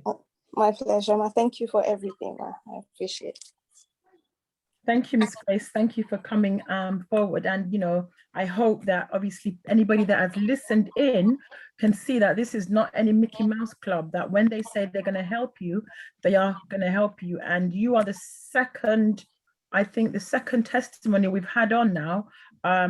So that is a great testimony that the Home Office engagement team are working. So thank you guys. Just a question that came up, I think it was when Pat was on. I'm just going to read it from the chat. And the person said that they have applied to work twice in the civil service and they've been rejected without any explanation. Please advise. So I don't know if Pat can answer to that, or yourselves, any of you. Is Pat still there? Now, let me explain the process. The process is this. You register, you see a job you're interested in, you go through the job description, they tell you what are the essential criteria, tell you if you need a degree or not, most times not. They probably ask if you have professional qualification, PPM for those who have done project management and a few things like that. Now, in that application, and this is applicable to everybody and anybody, it's not about your race or your faith or your creed. Once you apply, now I say to people, you see, the applying to the civil service, previously we used to use what we call competencies, but now we use what we call success profile. So success profile is based on your strength, what naturally comes to you. Some of the applications will ask for personal statement. Some will ask for the behaviors. It could be 3, it could be 4, it could be 6. We have communicating and influencing, we have leadership, we have delivery at place, quality service. I think there are about 6 success profiles that they use to measure. So in that application, they would have stated maybe 3 or 4, ask you to write 250 words to describe how you meet that behavior. Can everybody hear me? Yes, yes, yes. Okay. Yes, we can. To describe how you meet that behavior. They'll ask you to submit your personal statements as well. Some will ask for personal statements, but everything will be explained in a typical job vacancy. Now it goes through what we call SIFT, and it is marked 1 to 7, 1 being the lowest and 7 being the highest. There's always a benchmark depending on the number of people that have applied for that role. The benchmark could be 4, could be 5. If a lot of people applied for it, they'll raise it to 5. But most times the benchmark is 4/7. Now, if you meet, 1 is you've not demonstrated it. 2 is, something, 3 is moderate, and I think 4 is moderate demonstration of what you've been asked. So if you score 4 in each of the competencies, they will then invite you to interview. So what I will say to this individual is that you may need to reach out to people like myself and a few other people who are putting ourselves out to actually help people go through their competencies. Now there's a caveat. I have my plate is full and overrunning. So if you send me example of your application, please do not see an application that is closing next week Friday and expect that I will have the time to go through it. I'll need like a minimum of 2 weeks. And same thing with my colleagues. So usually the jobs are out there for like 4 weeks. And it is not something you can rush. You have to really sit down and tick all the, when I say tick all the boxes in terms of the essentials, what they're asking for, or what that success, that behavior is asking you. You can't just sit and just write overnight and think, no. Yes, but please do not be disappointed. 2, guess what? Looking for promotion, I've applied for over 30 jobs. I didn't get. So 2 is a child's play, trust me. And I'm sure my colleagues will also tell you that it is not a walk in the park. You must bring your best to the table. So if anybody from my colleague, if you want to add to that, she said this individual has only applied twice, got a no.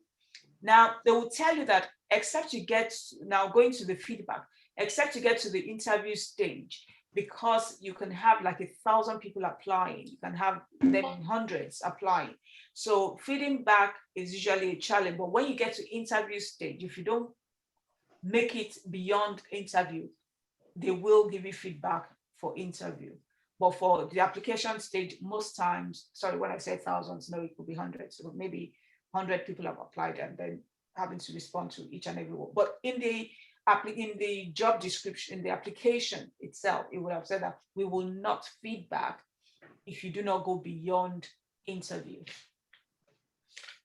Colleagues, have I missed anything? Is there anything to- No, I think one of the things I've found, because obviously I've advertised for jobs, I've sifted applications, I've interviewed people, is people are very vague when they write their behaviours. So if this is a very simplistic example. So the essential criteria is walking with walking sticks, the ones you take out hiking. So instead of saying how they can do it and why they're so expert at it and the experience they've got and how they've learned it, they just say things like, well, I can walk with walking sticks. And actually, that's not telling us anything. So what you have to do is say, I can walk with sticks. And an example of this is I hiked up the Himalayas with 2 sticks. I didn't drop them once, and I got up the top and I did it to deadline, etc., etc. I know that's very simplistic, but you've got to go through those essential criteria and make sure that you explain what you did, how you did it, and what the outcome was. Absolutely. Thank you for that, Janet. Very important. And I agree with Yemisi. I've applied for lots of jobs, and it is very difficult, and it's difficult to get a job in the first place.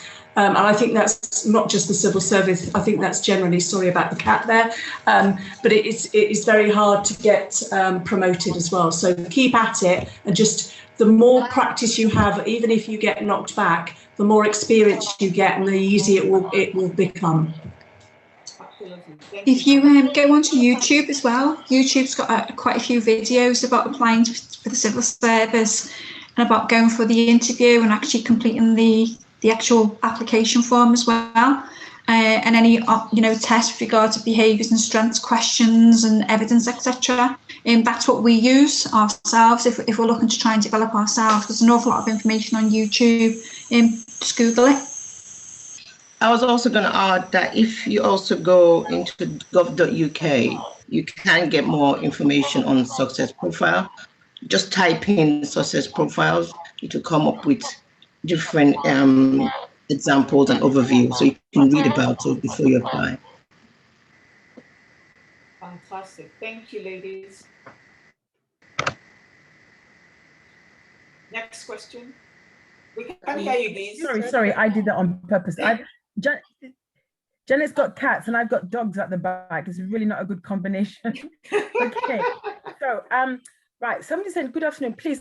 I would like to know why they do. I've asked this person to come. I will not put this question out. This person's going to have to come on a one-to-one. And the reason being, because we are live, what we would rather is that you are very, it's a confidential forum. We will put out generic information here, but what we will not do, because your name is tied to this. So I'm going to ask for this particular person. I've sent you an inbox in the chat if you could book a slot with us, and this question I think you need to ask one-to-one once we finish the session. So we will take some generic questions which were placed in the form, which is what we have asked our viewers to do before they come on. So if you just bear with me while I can get to them. Okay, so I think this is a marital one. Those ones are quite popular on that. So it says, if one wants to get married to somebody who is in the UK, but has overstayed on their visa, is it possible? What are the options? I hope that's clear. Mercy's laughing. Over to you, Mercy. So the question or the query is marrying somebody who has overstayed their leave in the UK. So I'm assuming one party is legally present in the UK and one party is an overstayer. Is that correct?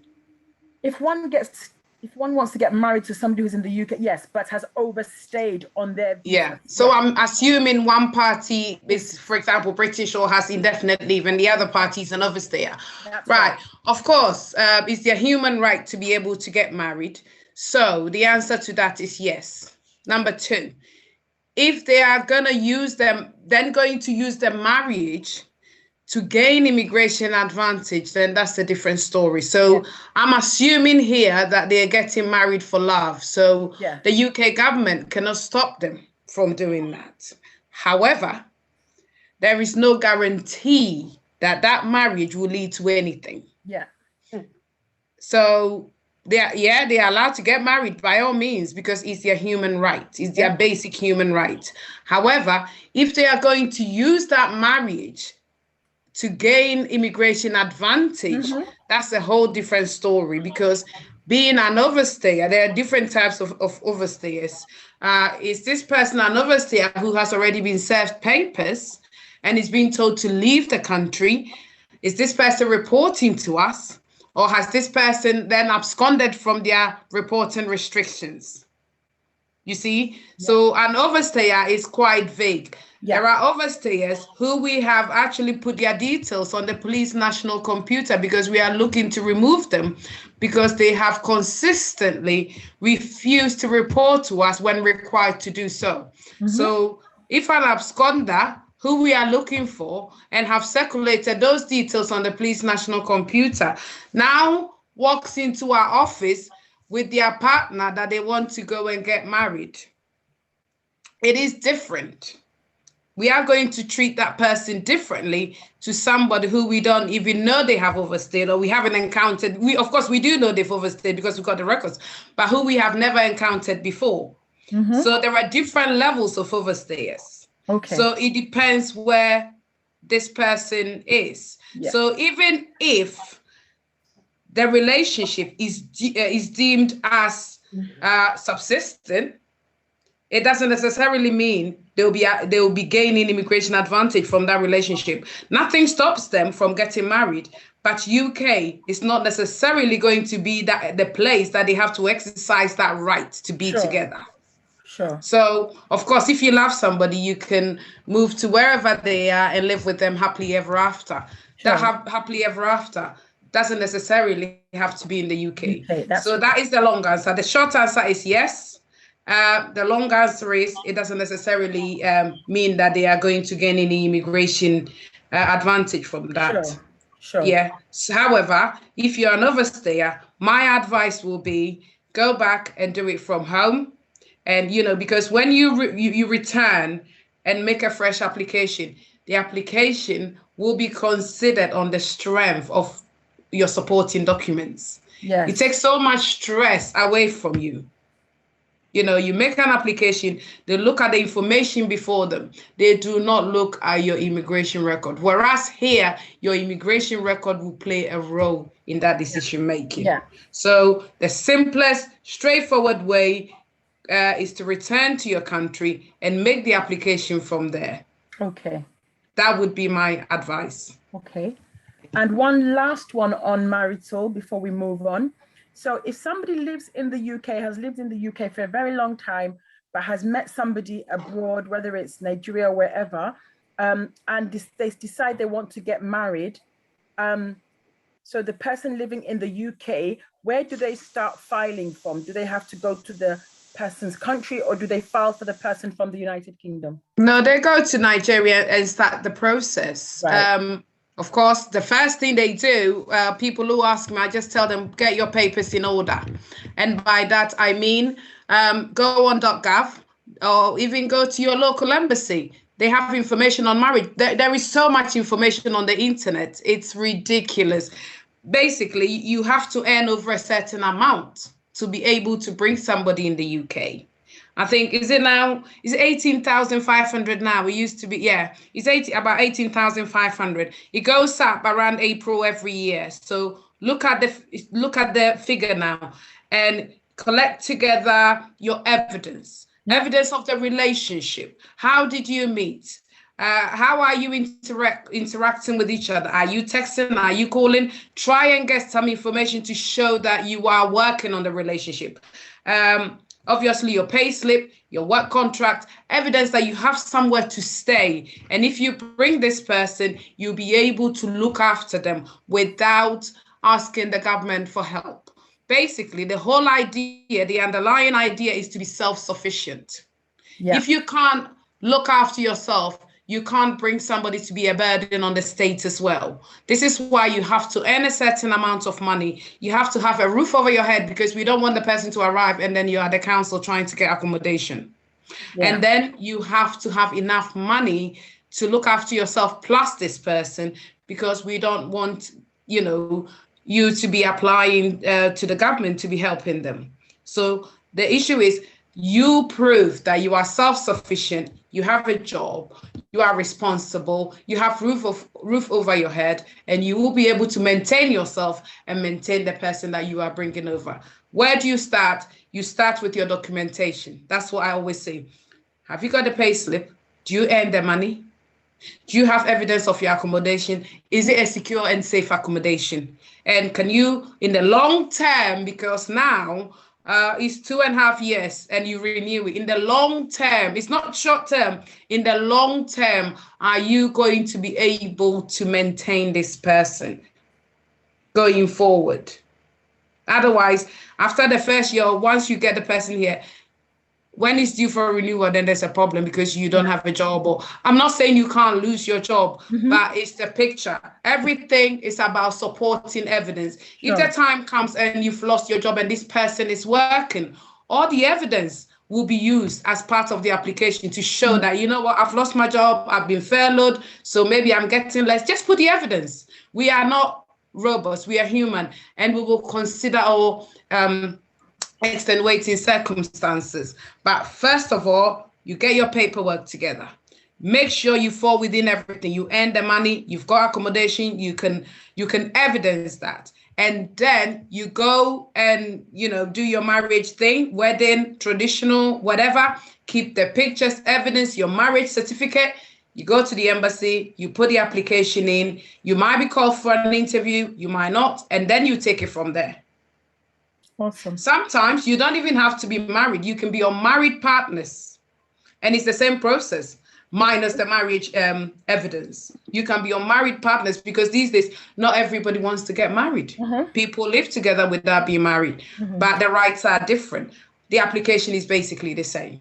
Okay. You just have to prove. I think with that one, you have a higher threshold to prove the relationship. When you have the marriage certificate and the pictures and everything, it just makes it a little bit easier. On married, you have to show a lot more to confirm that the relationship is subsisting. You know, I'm not intentionally not using the word genuine, because we can't say for a fact that a relationship is genuine, because one party could be duping the other. That is sham. You know, they might be together, living, sleeping, but one person has their own agenda. That is still a sham marriage. I have to explain that. And marriage is not because you are living, sleeping with them. It doesn't necessarily mean it's genuine.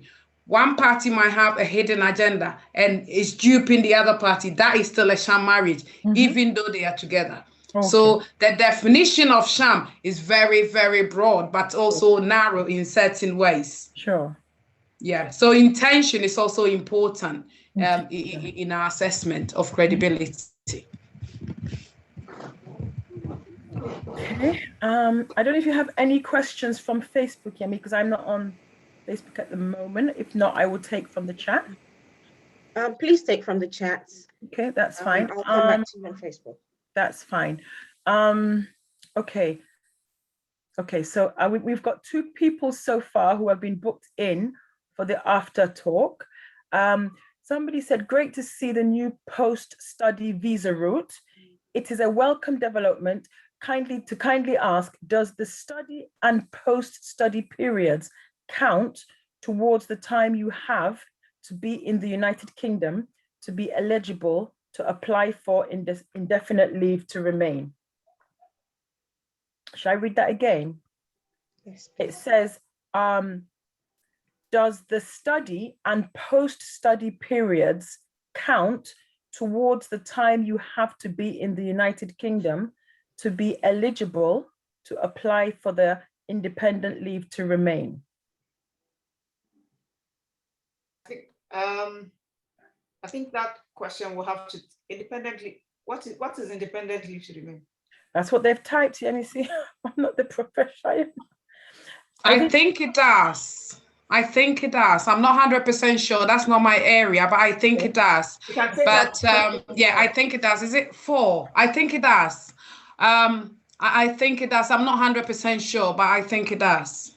Can we take that question with us? Can we take it away and then come back to you? Can you take their details, please? I will. He's just clarified, like what I said. He said indefinite leave to remain. So he's saying, okay, what we'll do, Mr. B, we'll take your question. We've handed it over. Send that to the Saffron. Yes. Isn't it 4? I think it's 4 years after studies and you're working. But can you send that question? We will look into it and get back to you. It's a UKVI question. Yeah. Okay. I've copied that now, so I will send that. Could you give up the Saffron email, Giz, so that he can send it to the? Yes, I'm going to. I've done. Yeah. Okay. Just bear with me. Let me get his. Okay. So that's the final question. What time are we at now? It's 9 minutes past 2. I don't know if anybody on the Zoom has a question that they would like to ask. Feel free to unmute if you don't want to come on camera and ask any question, because that's what the forum is about. So anybody that is on the Zoom that would like to ask a question to the team, please feel free. can I jump in first, please, and ask a question? Someone's you can. WhatsApp to me.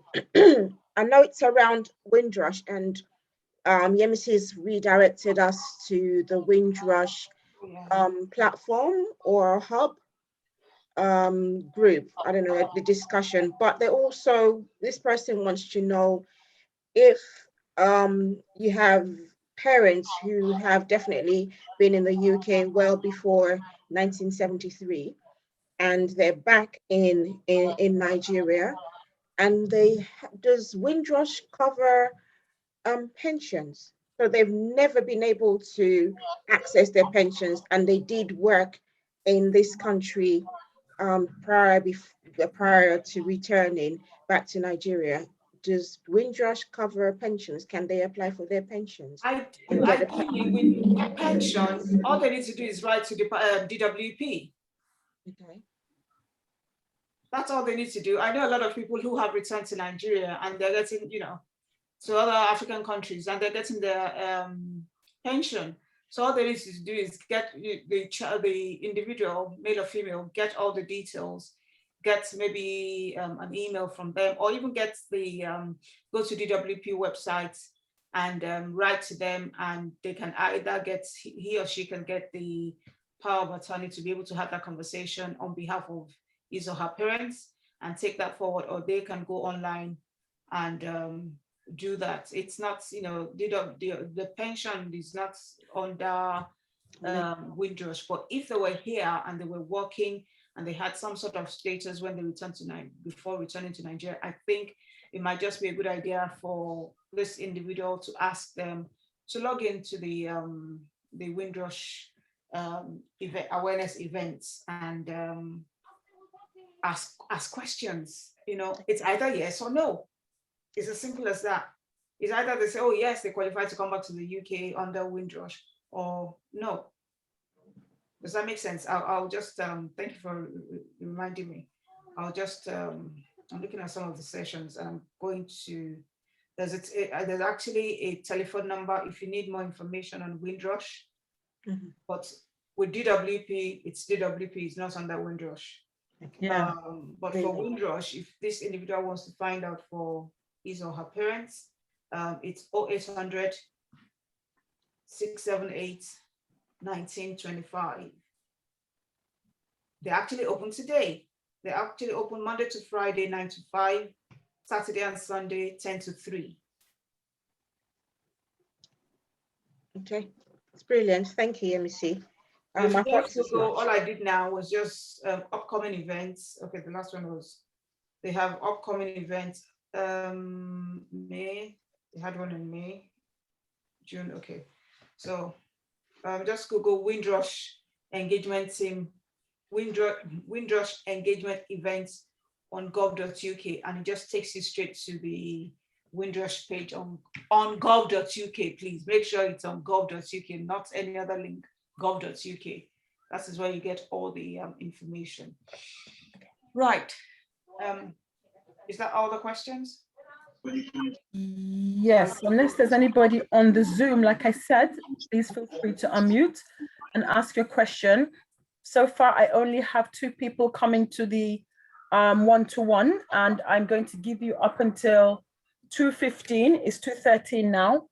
2:20. I'll give you up until 2:20 and to get in your messages to me on the chat. So far, I have 2 people who will be on the one-to-one. So if you have any questions, please feel free to ask. If there are no questions, whilst you're sorting that out, we would want a 10 minutes break. So we'll be back at 2:30. That's fine. If there are no questions, no general questions now.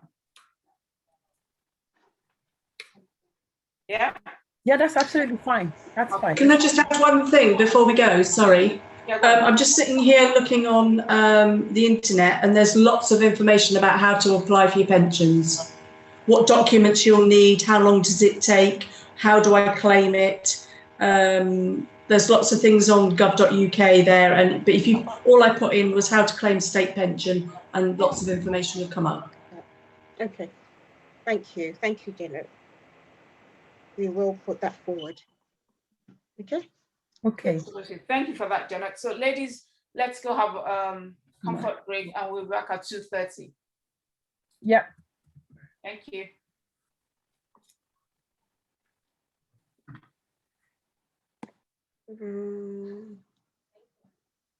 Right. We're going to ask everyone else who's not coming into the one-to-one to please. Three people have indicated one-to-one, and I know them. Okay. So, yeah, I know the three people. So okay. So I suppose we just want to say thank you to everyone who's joined us this afternoon. Thank you for your time. Thank you for the questions. Thank you for your contribution. Also, yes, I do want to apologize for the break in transmission, so to speak. Apart from being your host on Facebook, I'm also your IT person. So pardon our videos being late coming up, but we are just here to ensure that we give you the best viewing and the best accessibility to all the links and questions and videos and information that you would need. However, I want to say thank you for joining us, and anyone who is not going to be on the one-to-one with the Home Office team, please excuse us. Please join us next time, and it's the 3rd Saturday in July. Do we have a date? That 3rd Saturday in July is going to be on the 17th of July. And if you do have issues you want us to address with the Home Office team, or you want them to take on personally to go and do some research, I know they're coming back with some information next time pertaining to questions that have been asked. Please join us, email us at saffron@homeoffice.gov.uk. So that email you want to send your emails to for inquiries is saffron@homeoffice.gov.uk, and we will pick up all those emails. And I also will leave a link to the inquiries and all your questions can come directly to there as well. So thank you, everyone.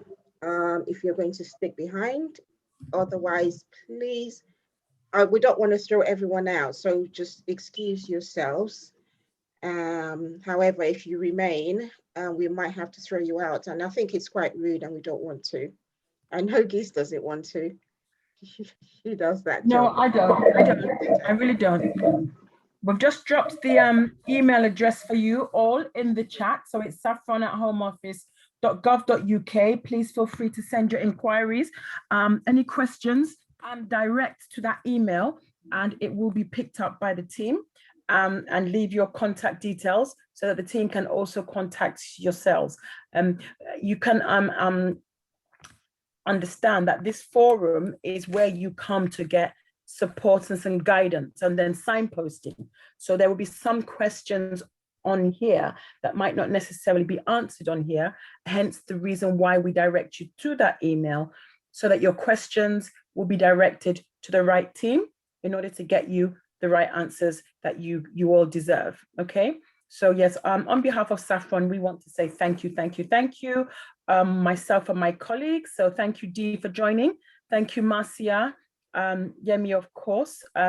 Thank you, and thank you to the Home Office team, because every 3rd Saturday of the month, you guys come and you just make it easy. And guys, you heard from the lady, Miss Grace, who came on, you know, things do actually work out when you come forward and state your case.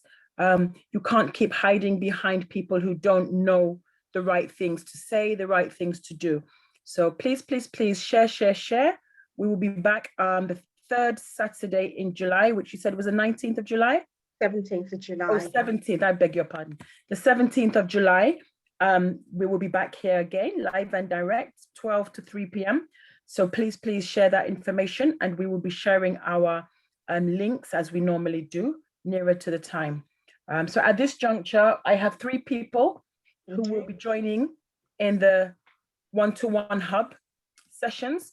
And we would kindly ask everybody else to exit the session now, and we will see you 3 weeks Saturday in July. Good afternoon and have a lovely weekend, everybody. Okay, thank you. I'm also going to say thank you, lest I forget, to the Home Office team for always being so approachable and dependable. It's an honor to have you on our program, and we look forward to so much more that we could accomplish together. I am also going to stop share everything now on Facebook. So for all our Facebook family that joined us, thank you so much. As always, you have been very, very, very engaging, and we just want to say join us again on Wednesday, which is the voiceover talk show, and we're looking forward to a really exciting time, because it is, as you can see on Giz's screen, it is our 1-year celebration of the voiceover talk show, and I am so excited. I don't know. We are going to be live from the Saffron Safeguarding African Caribbean Center in Gillingham. If you do not know where that is 35 to 47 Balmoral Road, Kingsley House, and that is ME7 4NT. Now, I'm not sure if we're able to, if Giz will allow us to entertain guests. We're still waiting. She will let us know very soon, because she's really very, very, you know what she is? She's very strict on compliance. So we are very safeguarding compliant, but we are also COVID compliant. Yeah. If we do not have it right, we will not be able to entertain people, but we will let you know by Monday if you can join us and how many people we can have in the room. It is a big room. We do rent it out for meetings. It does take about 60 people, and I believe nearly 80 if you're all standing. If we had a cocktail, then maybe. But yes, that is also available for hire, and we will put all those details out. And we are definitely working to be completely safeguarding and COVID compliant. Okay, so thank you, everyone. I am going to stop share. If you have any questions, as always, email us. Thank you. Thank you, Yemi. Semper Fidelis, you're going to have to email. So I'm going to just basically type the email again. And this question, you're going to have to email it now, because the session has actually ended. I've seen you on. I wish you had come up earlier, but it's okay. You can send this straight to the email that I have typed in now. Yeah? saffron@homeoffice.gov.uk. There you go, Semper, that's for you. Okay. Unless you want to come on directly on the one-to-one and let you know right now. The one-to-one sessions, yeah, you just missed it by 3 minutes, but I'm in a good mood today. So unless you want to come on the one-to-one, you indicate now and I can put you in. If not, you send the email. So it's either or. If you could just pop a message for me in the chat to let me know which one it's going to be, and I can accommodate you. That's not a problem. But now I only have 3 people, and once you confirm whether you're coming or not, we will remain 3 or we will increase to 4 whilst we ask everybody else to exit the Zoom. Okay, so I take it we still have just 3 people. That's fine. Okay. Beautiful. Thank you for confirming. You will send an email. Thank you so much. Have a lovely weekend. Okay, that's fine. Okay, 1, 2, 3. 1. Okay, we are almost ready, but we have. Okay, I have shared on Facebook. Yeah, that's and fine. I am stopping the recording, everyone. So okay,